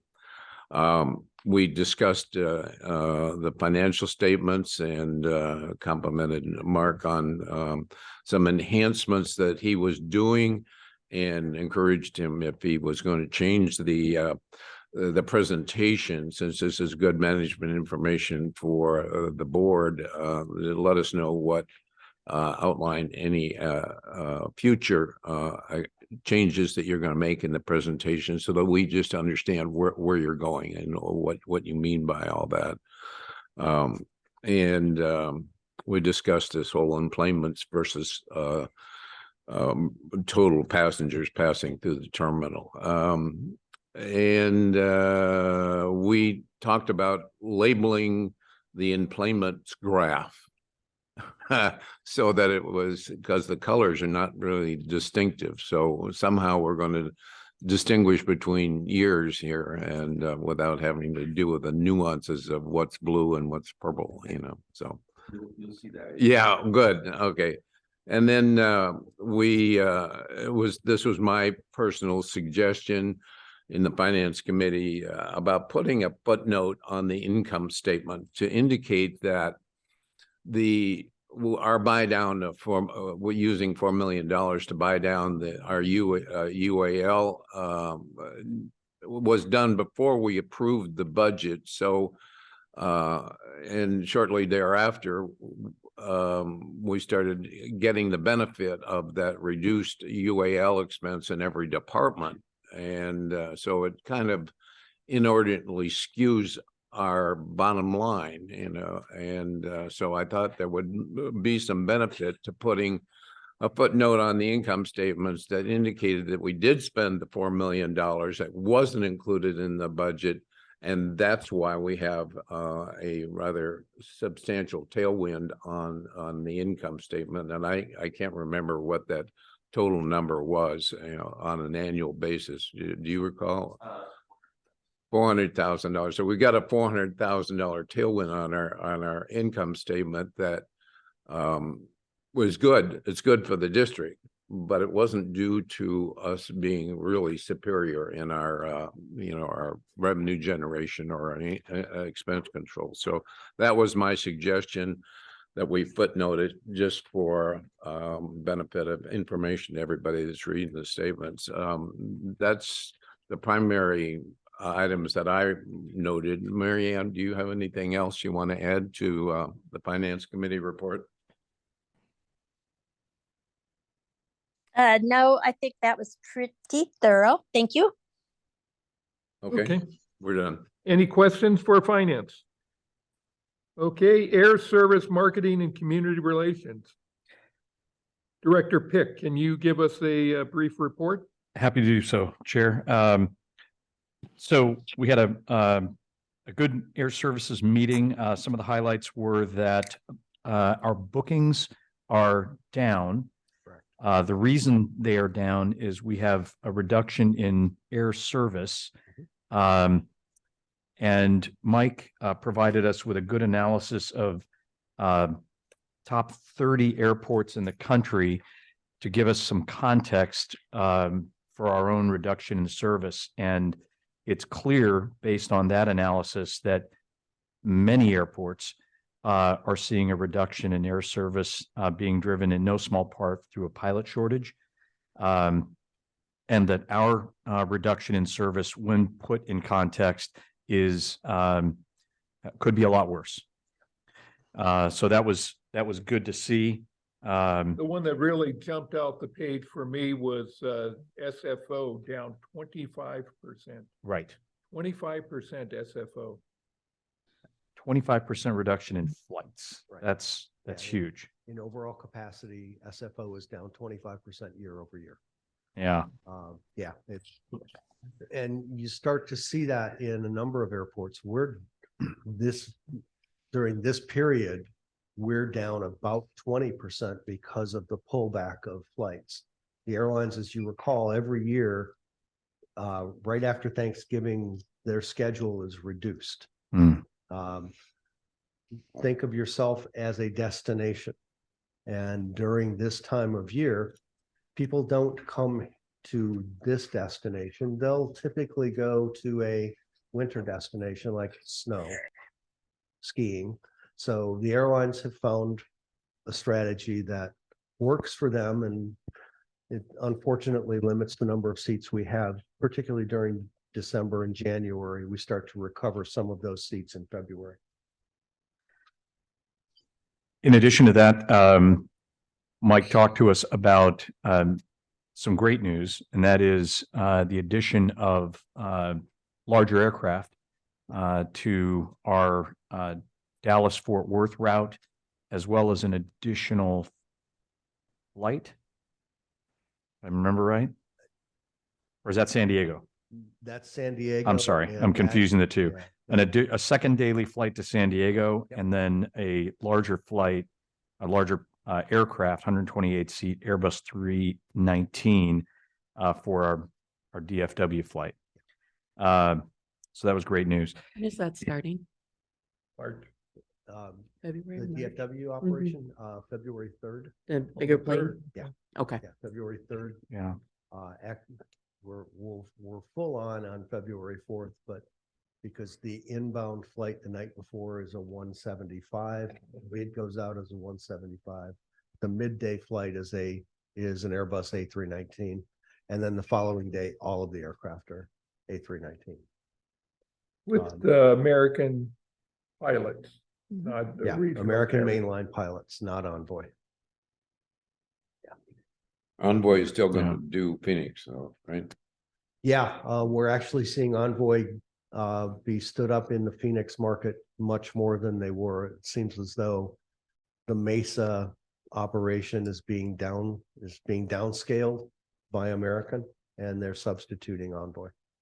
So much of our Phoenix operation beginning in the spring, and I can't give you a specific date, but it's early spring, will become 175 aircraft operated by Envoy instead of CRJ 900s and 700s operated by Mesa. Not a gain in number of seats, a gain in reliability, and a gain in customer satisfaction. Much better aircraft. Mhm. Nice way to Terrific. say it. Not everything against Canadians, but just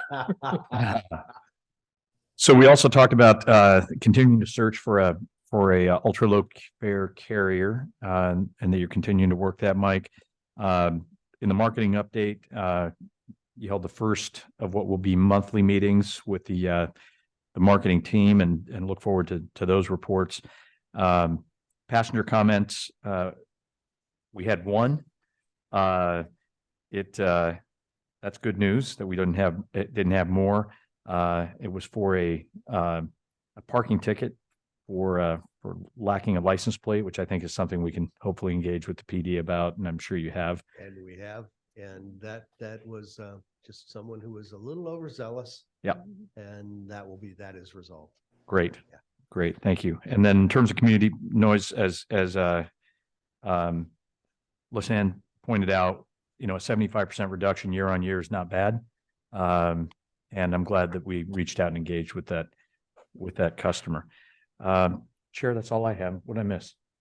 no, that was pretty comprehensive. That was an interesting report. I mean, there was a little bit of bad news, but it was understandable bad news in there because of where the industry is, but a pretty good picture on the horizon. I think that'd be a beneficial report for the rest of the board to look at too, if we could get that. Send out, Sure. Are we missing anything? I don't think Mr. so. I Lapierre? think that's pretty well covered. Director Leffel, you have your hand up? Yes, thank you. I was looking the last couple of weeks. I've gone on the website and the app a couple of times, and unfortunately, it's become severely outdated. We still have art at the airport. We have the old exhibit, and we've got JSX featured on there as a flight to Burbank with a whole big thing about Burbank. And I would just suggest maybe the marketing air service committee take a look at that and take a look how you could help staff refresh it, because it's not very compelling. It goes back in saying in 2019, American came here to fly.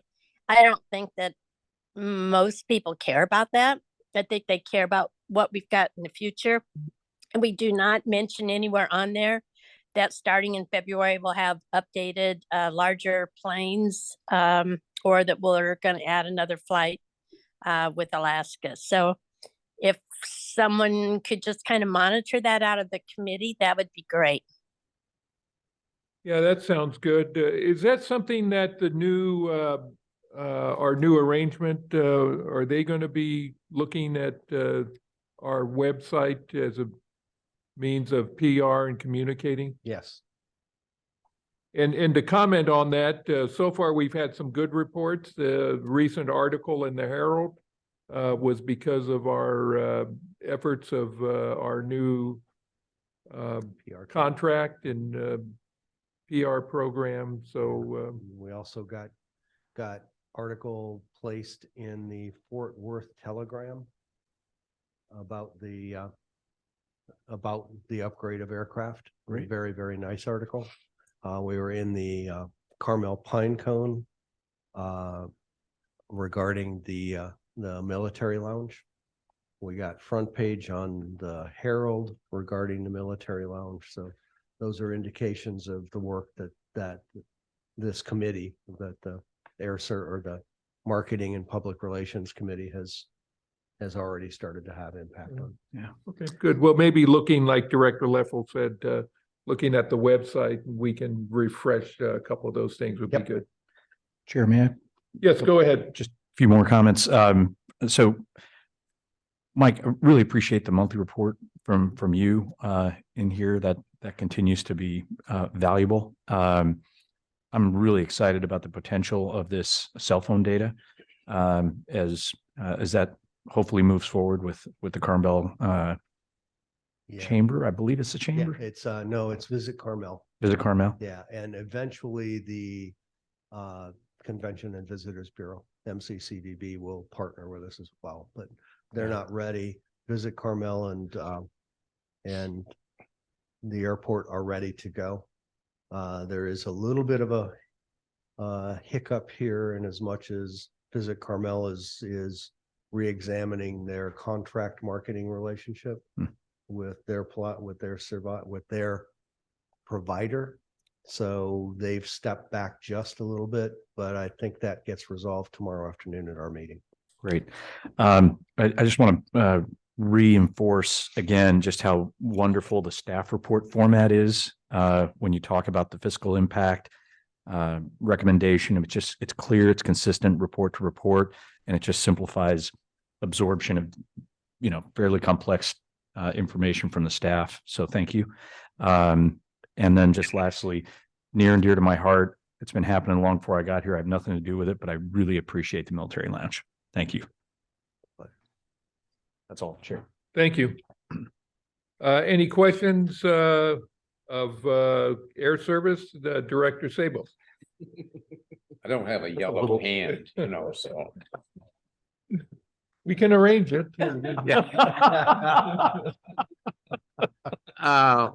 Thank you for your report, committee. When we talked about 25% down, San Francisco, we're down 20% here, compared to what? That's our current booking, our current employment versus what? No, What year? It's capacity. It's number of seats. I know, but it's, So when you say we're down, we have down fewer- compared to what? we have fewer flights, we have fewer seats compared to. Last year, year Yes. before, 2019? Okay. It's in here. Well, it's in here. Yeah, it's year over year. It's in there. And as I say, this is a typical and usual thing for us. Every year we see a pullback in the number of flights during December and January. And what we indicated to the committee was, this is what we typically see. I guess I'm confused though. If we're comparing it year over year, we had this, and it's a downturn at a particular time of the year. Wouldn't that downturn kind of equal it out? Wouldn't it even it out? When you look at enplanements, they'll be pretty equal to year over year. Yeah, so. Yeah. in- So how are we down 20%? Is that just number of 20 seats. seats? Oh, Number of just seats. Okay. Not employment. Number of seats. Okay, and is that true of that comment about San Francisco being down 25%? It's 25% fewer seats? It is that's a capacity measure. It is not a passenger. All this was capacity Correct. measures. Yes. Okay, all right.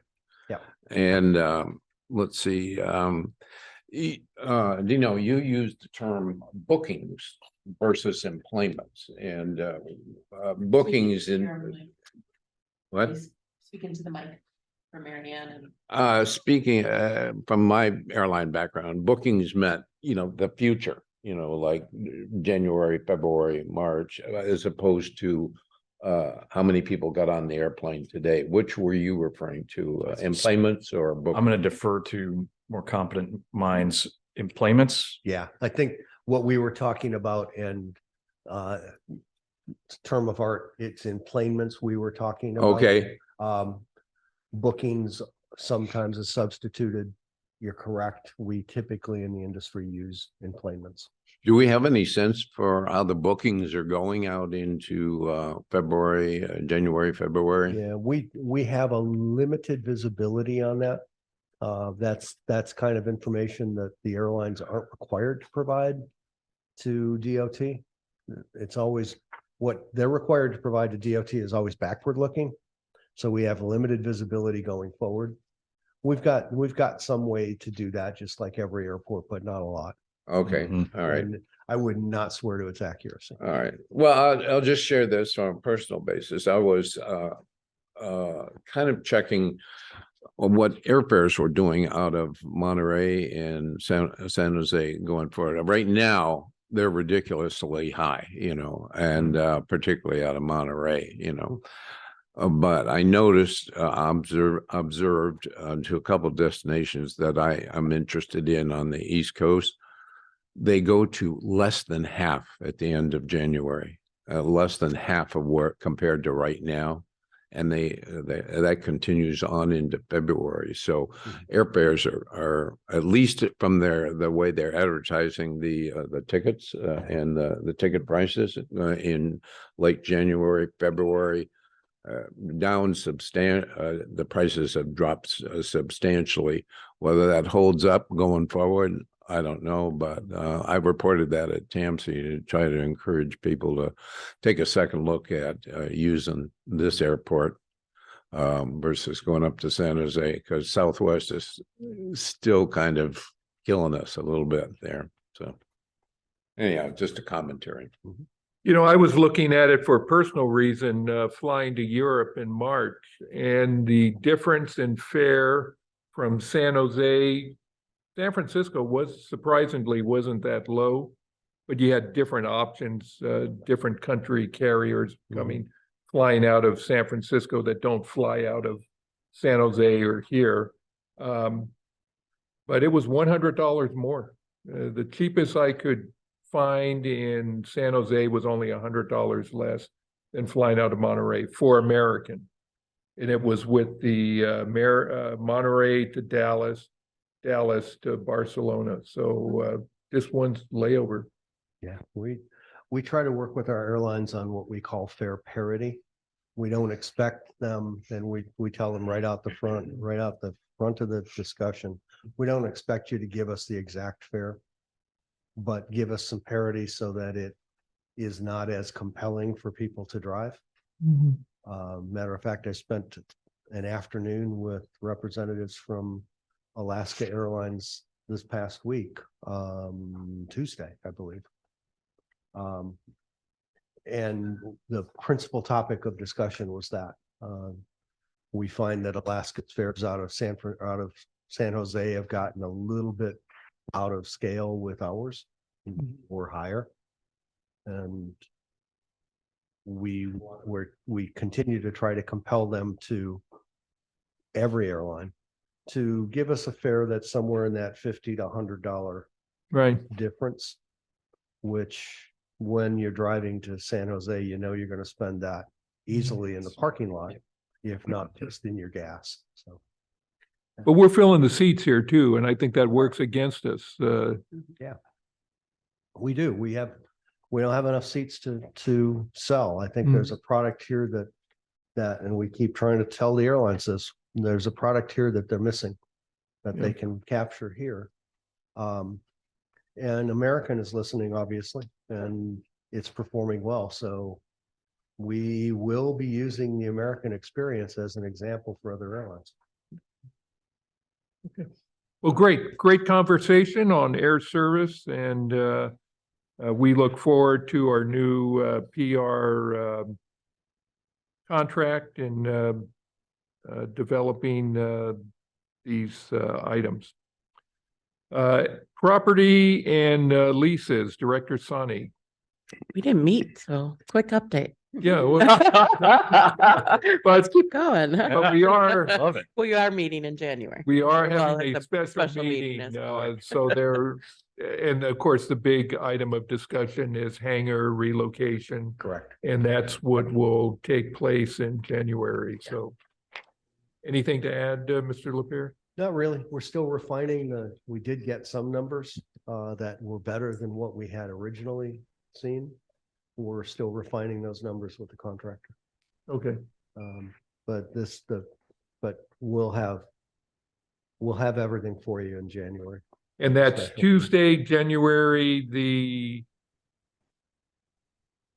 Tuesday, January Third. 3rd, thank you, at 9 a.m. for our special meeting. And, Golden hand. and I see that, Director Leffel. Yes, last month, we talked about, and I thought it was agreed upon, that letter would get sent to all of our tenant hangars, giving them kind of an update on what is going to happen. Has that letter gone out? No, it has not as yet. It will, however, we do recall that. Okay, do you have an idea of when, Mike? Because when I spoke at the Monterey Rotary, I had 2 people who have planes in our hangars who asked me questions about it. So I just think it's good communication to send something out and say, hey, look, this is the plan. And, you know, you're not being left out in the cold. Part of the reason we didn't do it is we still need the board approval on the plan itself, but once we get that, hopefully in January, I agree, we'll have some extensive communication with the tenants. Would just an email to them saying, hey, our intention is that all of you will be offered the opportunity to move across the field, just to tell them that? We can do that, sure. I'm just, you know, people that aren't in the know are concerned, and I would hate that they're trying to find other airports to put their planes because they think we're eliminating their opportunity with us. And the only thing that I would add, we are decreasing the total number of hangars that we will operate, correct? No, we are not. I thought we were going to fewer but bigger hangars. I believe it's the same number for us. Yeah. So same number of Same hangars, well, number that's for us. good. Yeah. Yeah. Yeah. But you had With mentioned larger also that there Uh, is an opportunity for 2 people that have individual T hangars to share one of these larger hangars that the airport is doing, right? Yeah, we do not anticipate that we would make them exclusive. If someone walks in and says, the 2 of us want to rent a hangar, we'd be happy to do that. Okay. So as long as they both have an airplane, the box hangars that we're proposing, and we'll get into this in January at the meeting, but the box hangars are capable of supporting 2 aircraft of a particular size. If 2 people wanted to do that. That'd be good. Okay, anything else from anybody? Okay, good report. Local jurisdiction liaison, still no meeting. Has anybody indicated that they'd like to talk to us? There has been, No. politically, there's been some large Been a few shifts, changes. Been you a know, few changes, but no indication as yet. I think if you read the paper this morning, the new city council member in Monterey indicates that one of his priorities is transportation. So I think it's probably right that at some point we'll have those conversations with them. Certainly an outreach to the new mayor in Delray Oaks is appropriate, but we haven't pulled any of that together. They haven't actually taken office yet. Delray Oaks says. Delray Oaks took all right. I thought they went in January. I'm sorry. Just happened. Yeah, I think the certifications just came out not that long ago, so that's usually when that happens. And to that extent, a little bit out of order, but normally we change chairs at the next meeting. But we do have a special meeting coming up before then. So how are we going to handle that? We want to make the change at the special meeting, or? No, I think it's probably appropriate that be a single agenda meeting and that you remain the chair, and then we do the handover at the January regular meeting, which is the first item that comes up. That's correct. Right. Yeah. Okay. Okay. Thank you. Yeah. So you have one more meeting. Oh, darn. Okay. Mary Ann, anything to add to local agency, local jurisdiction liaison? Oh, yeah. At our December meeting, we had we had an audit. The audit was a perfect audit, which was great. The second item was that we approved an increase in the sphere of influence for the city of Soledad, which matches the agreement that they had worked out with the county of Monterey, and added 643 acres to the sphere of influence for the city of Soledad. The second item that would be with Soledad was that then we would approve a complete annexation of all of those acres. And that had several stumbling blocks. And after much public comment, a motion was made that we will meet again on December the 19th. And the city of Soledad was encouraged to bring back some solutions to a couple of the major sticking points. So I do not know how they are coming on that. I'll find out this afternoon when I open up my package. But it's just an interesting piece. The total annexation, which would take 20 to 25 years for build out, will add 9,473 people to the city of Soledad, approximately. And whether or not that ever happens over a 25-year period, remains to be seen. So there are a lot of things that need to be done. This is not going to happen in the next year or two, but it did set the stage for the city to expand. That's all I've got. And I saw that on the news, and you never see the news covering LAFCO meetings, in the past, but they actually had cameras there and taking video of it. So yeah, that was an interesting item. Any questions for Director Leffel? Okay, Regional Taxi Authority, Director Leffel, you're up again. No meeting yet. Okay. Anybody have a question on taxis? Okay. Transportation Agency for Monterey County, Director Sabo. Tansy did meet, not much on the agenda of consequence. They've basically moved everything to the executive committee and a consent agenda. They did they did have some presentations for a couple of departing board members, Mayor Allison Kerr from Delray Oaks and Supervisor John Phillips were complimented on their service to Tansy, and Mayor Kerr got special accolades for her leadership on the Fort Ord Regional Trail and Greenway project. And Supervisor Phillips was recognized for his service in a variety of areas, and primarily for Tamsi was he really sponsored, helped sponsor that Measure X, which provided additional funding for improving our roads and also leveraging many of our state state grants here.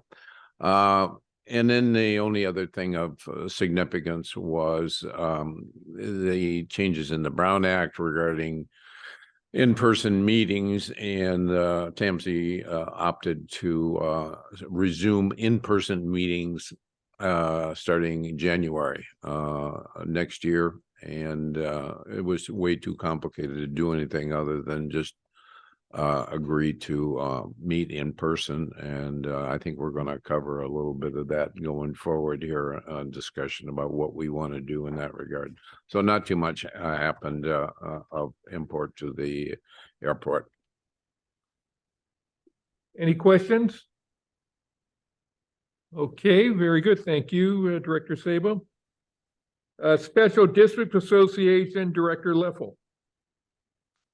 We will meet on the third Tuesday in January, and I will have a speaker confirmed hopefully by Friday. They've told me they'll get back to me. And it will be an elected official. You want to give us a teaser on who that might be, or? Nope. Okay. Okay, very good. Any questions? Association of Monterey Bay Area Governments, Director Sani. MPAD did not meet. They were out to 2023 in November. Very good. Any questions for Director Sani? Don't see any. Okay, any public comment on any of this? I don't see or hear any. Why don't we go ahead and take a 13-minute break and come back at 11:15.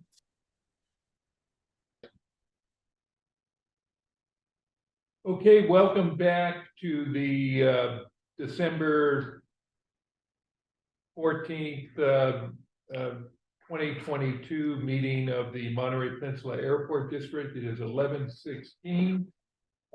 We are now going into closed session, and we should be back shortly.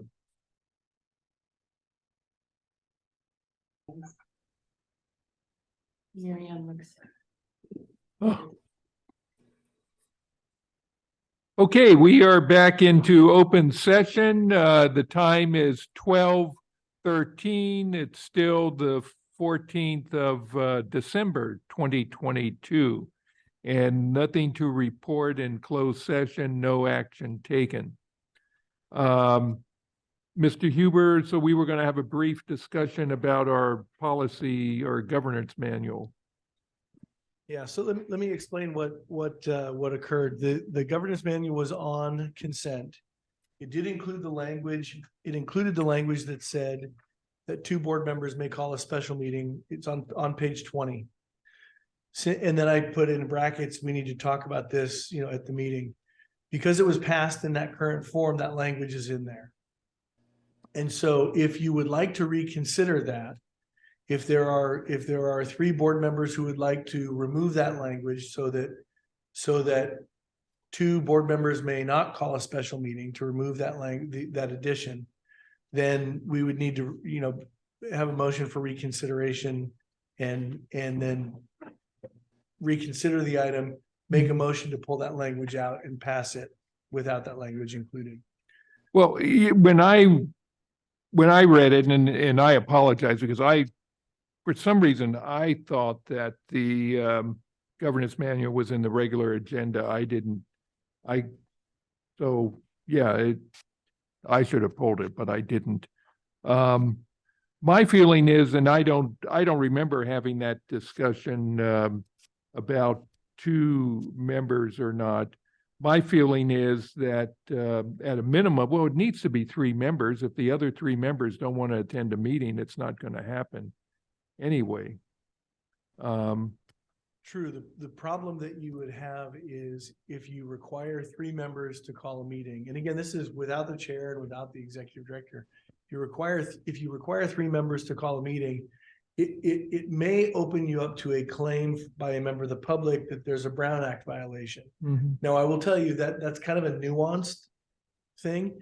Under the Brown Act, members can ask for a meeting Right. to be held without discussing the subject matter and have that meeting occur.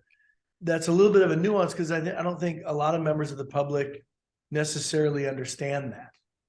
And so I can just tell you, if you do have that in there, say 3 members may call a meeting, when 3 members do call a meeting, you may get a claim by a member of the public saying, hey, you 3 talked about it beforehand, therefore it's a Brown Act violation, even though it may not be. Now, again, council. But it could cannot also explain be that. handled through you and emails like we've done before. It can. It can. Or it's discussed at a regular agendized meeting, which is fine. I mean, we said a lot there. I'm sure all of us that have been chairs have noticed. I don't set special meetings on my own. Mike, I'm not aware of any meetings you've done on your own. There's always been collaboration with the chair and with the council. It's almost like the 3 at that level are making the decisions to have a special meeting, not just one. Yeah. My preference is that we keep it a majority instead of 2, but I'll open that up to my fellow board members. Bill? I disagree respectfully with you, Carl, because I think one, we already opined on this, and I read it. I don't know about the other board members, but when we approved it on the consent agenda, we approved it. Now, that doesn't mean we can't bring it back again. Number 2, I think from the standpoint of what Scott advised us here, that if it takes 3 board members to call a special meeting, then junior lawyers, amateur lawyers will then question whether or not we colluded among ourselves in order to talk among ourselves to cause that meeting to happen. Number 3, I think there is in terms of our transparency to the public and all that, if 2 board members feel that there is a need for a special meeting, we can call a special meeting. And if the members do not choose to attend, that's a matter to be considered at that time. Then second thing is we can convene, and whatever the subject matter is we can dismiss it rather quickly.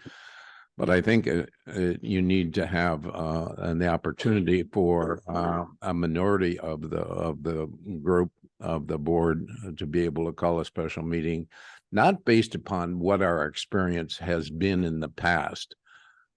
My view is we need to take a look at what can happen in the future, things we don't know about. And I think that our ability as a board to opine on a matter that we haven't even anticipated yet, I think is important. And 2 board members should be able to call that meeting to at least discuss or review the item. And so I feel strongly about that.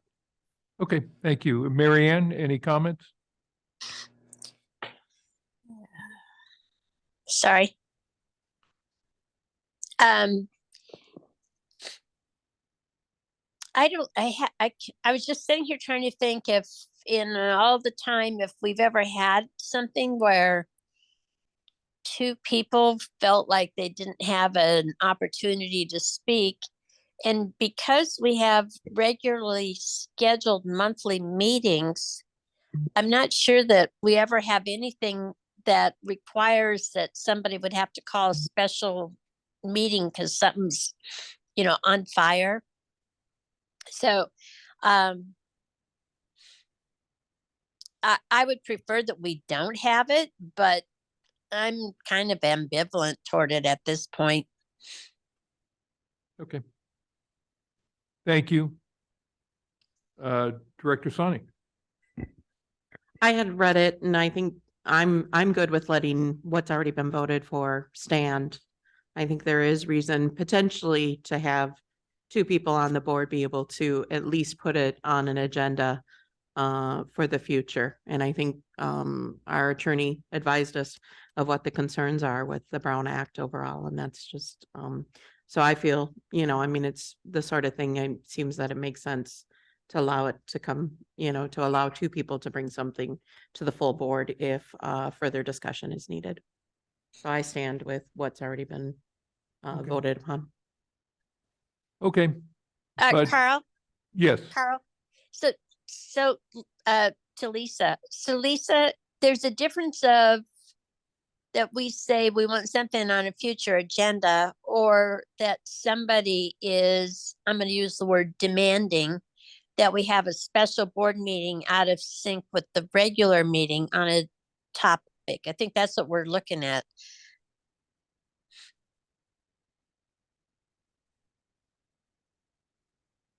Yeah, I'm still, I mean, it's where I stand on it. Okay. Well, yeah, I don't know. I haven't seen an issue in the past. It's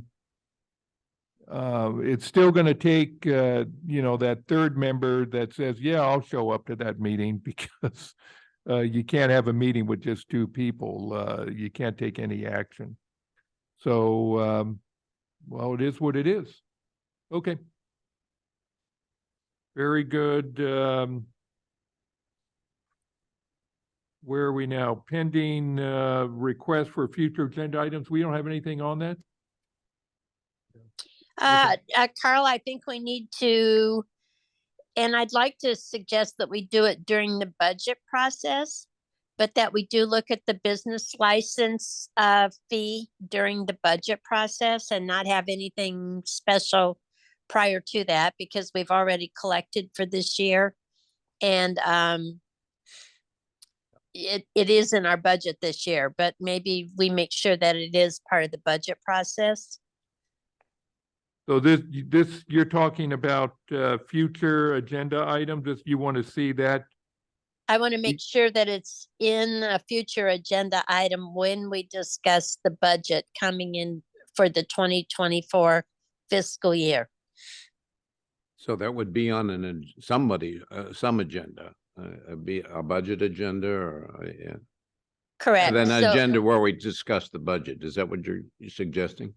Exactly. I think if Okay. we do that, that's a fair way to do it. And it will let Mr. Johnson and his wife know that we listen to him.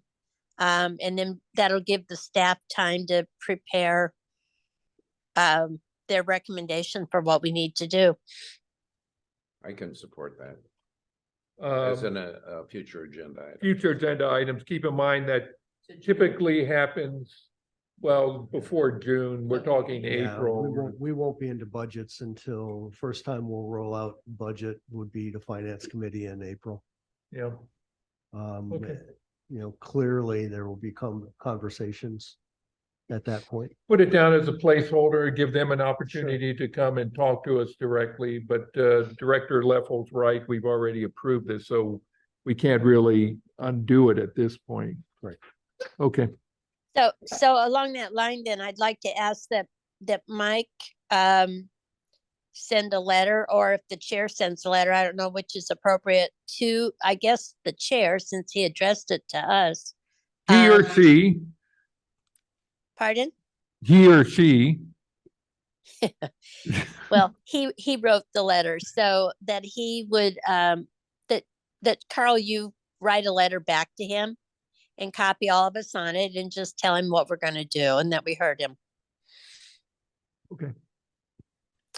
And then also then I'd like to give the marketing, air service, blah, blah, blah committee a chance to review the website and the app at the January meeting, but then I'd like to have update on that for either our January or February board meeting, because it's really out of date. And it needs to be fixed. Mhm.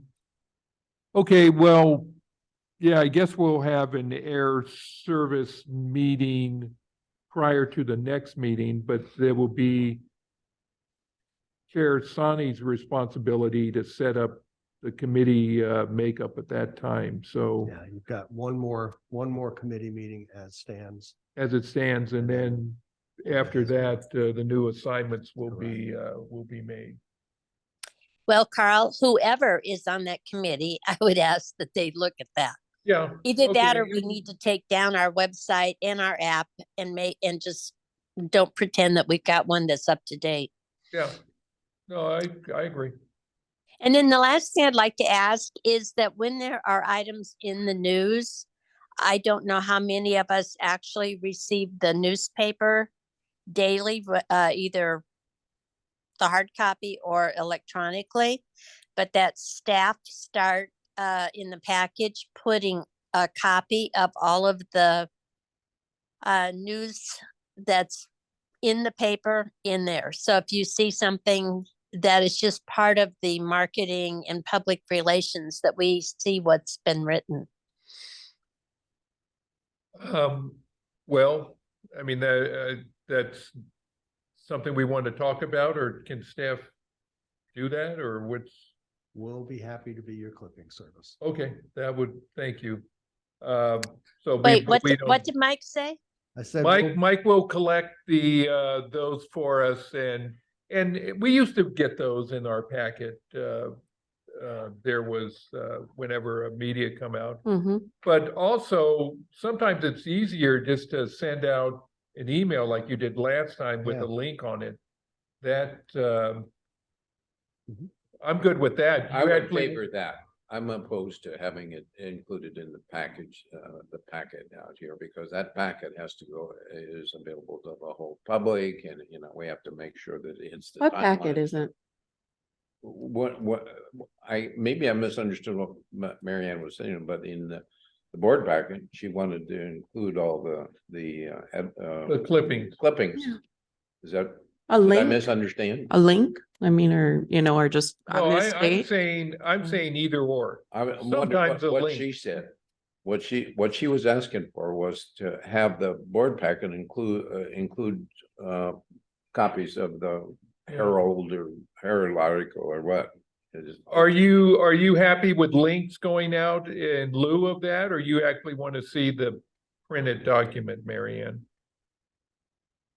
So are all of these on our website? If I go to our website right now, under news and events, are all of the last things of the last month on that website, Mike? I'd have to look, Marianne. I did not, I'm not prepared to answer that question. Okay, well, I think the answer is no. So it just seems like that you're not my clipping service, because I do get the Herald and pay my $600 annually. And I also get it electronically and pay my $60 annually. So I don't need you providing the newspaper for me. I'm trying to be of service to my fellow board members so that none of us miss what is actually being said about the airport. And I want to be clear about that. Clipping service was a little annoying to me. It was meant as a joke. I apologize if it offended you.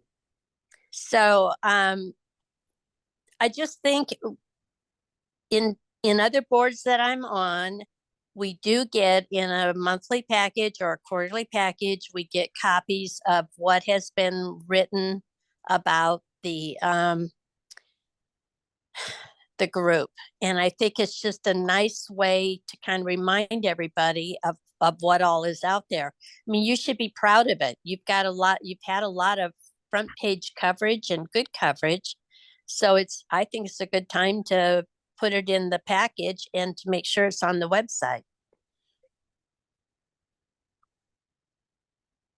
Okay. Could I add? Go ahead. I'd also agree with that. I think, and I know for we as board members, we might get an email here and an email there. And I mean, even and I apologize, was it Fort Worth or Dallas? But one of the newspapers in Texas, there was an article and it was well written. And I think to congregate that, to show all the touch points and how we're outreaching. So I think maybe it's something for the marketing. And as we've got this new PR approach that, that maybe it's an agenda item at this point, that definitely by February, maybe an update in January with, what will be communicated in the new year would be beneficial to the board. And then that's where we're supposed to be now, is setting future agenda items. So it sounds like we're giving direction more than setting future direction. So what I could do is say that we'll at least beginning of next month, we'll have this conversation in the PR committee and just come back with a recommendation on what's the best way to go forward after talking with staff.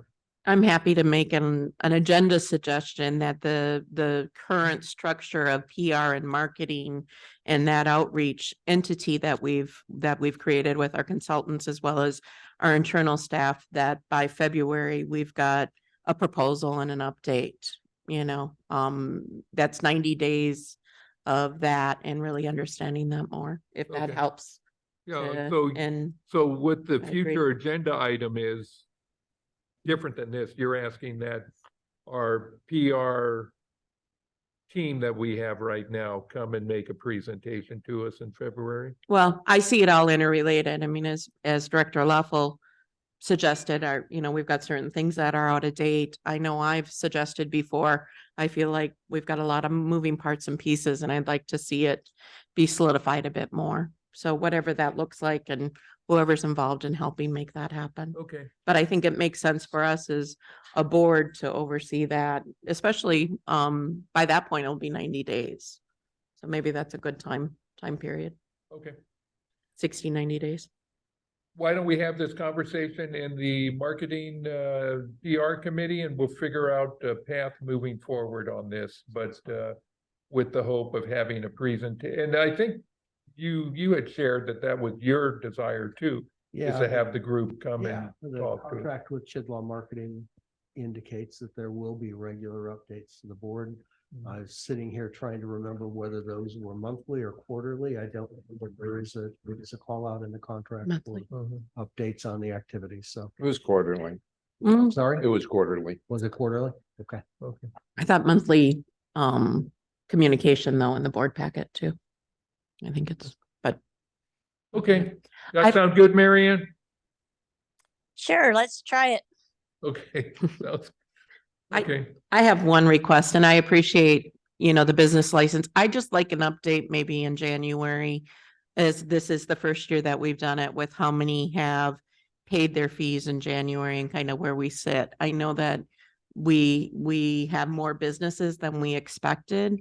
So at least as a board, I'd like to see an agenda item for January, just an update with what staff, how many people have paid, where things stand, if that would, I don't know if that's an interest to other fellow board members. Sounds like that is a finance question. I want to verify this, and I could in a minute here, but I think that's included in the planning and development, properties planning and development report every month. Now, the number, it used to be. Okay, I want to believe it's still there. If it's not, we can certainly put it back there. how many businesses are on site How or many business licenses? How many business licenses? I've never noticed that. And maybe it's just something that needs to Well, be there's a lot of pointed out to information me. in there, and things Yeah. slip by me all the time. I don't think that dropped, but I'll make sure that it is there and you have a running total every month. Okay. That's easy. The operations report, correct? I Is believe that- it's in properties, planning and development. Where it used to reside. It Okay, doesn't matter. We'll We'll make figure sure out. that it's there. okay. Anything else? Yeah, I have one item. Yes. I'd like to have a future agenda item to review our sole source contracting procedures using district only funds. And consider any modifications that may be appropriate to assure that we are getting the best possible contracts and prices for projects that the district undertakes and using district funds. Okay, You want to, so you want to I want to review review our contracting? contracting procedures. I don't know whether Procedures. do we have a policy manual regarding contracting, Mike? The procurement policy, yes. Yeah, Yeah. maybe that's the same thing, Yeah, that we do outlines have what that. we do when we buy stuff, Yeah. How about we approach it this way? We review with you how we procure. I got the Okay, no jet problem. noise out here. How about we approach it this way? We review with you how we procure. Yeah, and allow for any suggestions for modifications to that at that same agenda item. Is that finance? That would be, Might be finance, might be, but I wanted it on an agenda. Yeah, you're asking for it on an agenda of the regular board meeting, which is where we'll bring it. Right. I have one, well, whoa, I was. whoa, whoa, we had such a good meeting going here. Keep in mind, this is gonna be on your dime, all these things coming up, but go ahead. My time? Yeah, well, you'll be, when you're. I'll be there too. I understand. In February, the maiden voyage of the bigger jet for DFW, if we could just ensure that, and I don't think it needs to be agenda item, and I apologize, I probably could have taken it off, but I had written it down here at the things, but to try and do just a little something with PR, and I know Are we maybe that doing we're gonna anything do on it that? now. Already ahead. Awesome, Oh, good. wonderful. We've have done a lot we have a beforehand, so I voyage think it'll with be some good maidens to on it. My goodness. some balloons and whatever. Wait until the second day. Yeah, Great. Make sure everything works.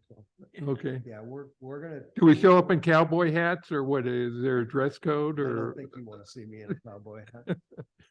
No, we'll do something. Okay, Yeah. well, that's good. Anything else? Okay, on that happy note, I will entertain a motion to adjourn. So moved. Second. All those in favor say aye. Aye, we are adjourned at 12:37 PM. Anybody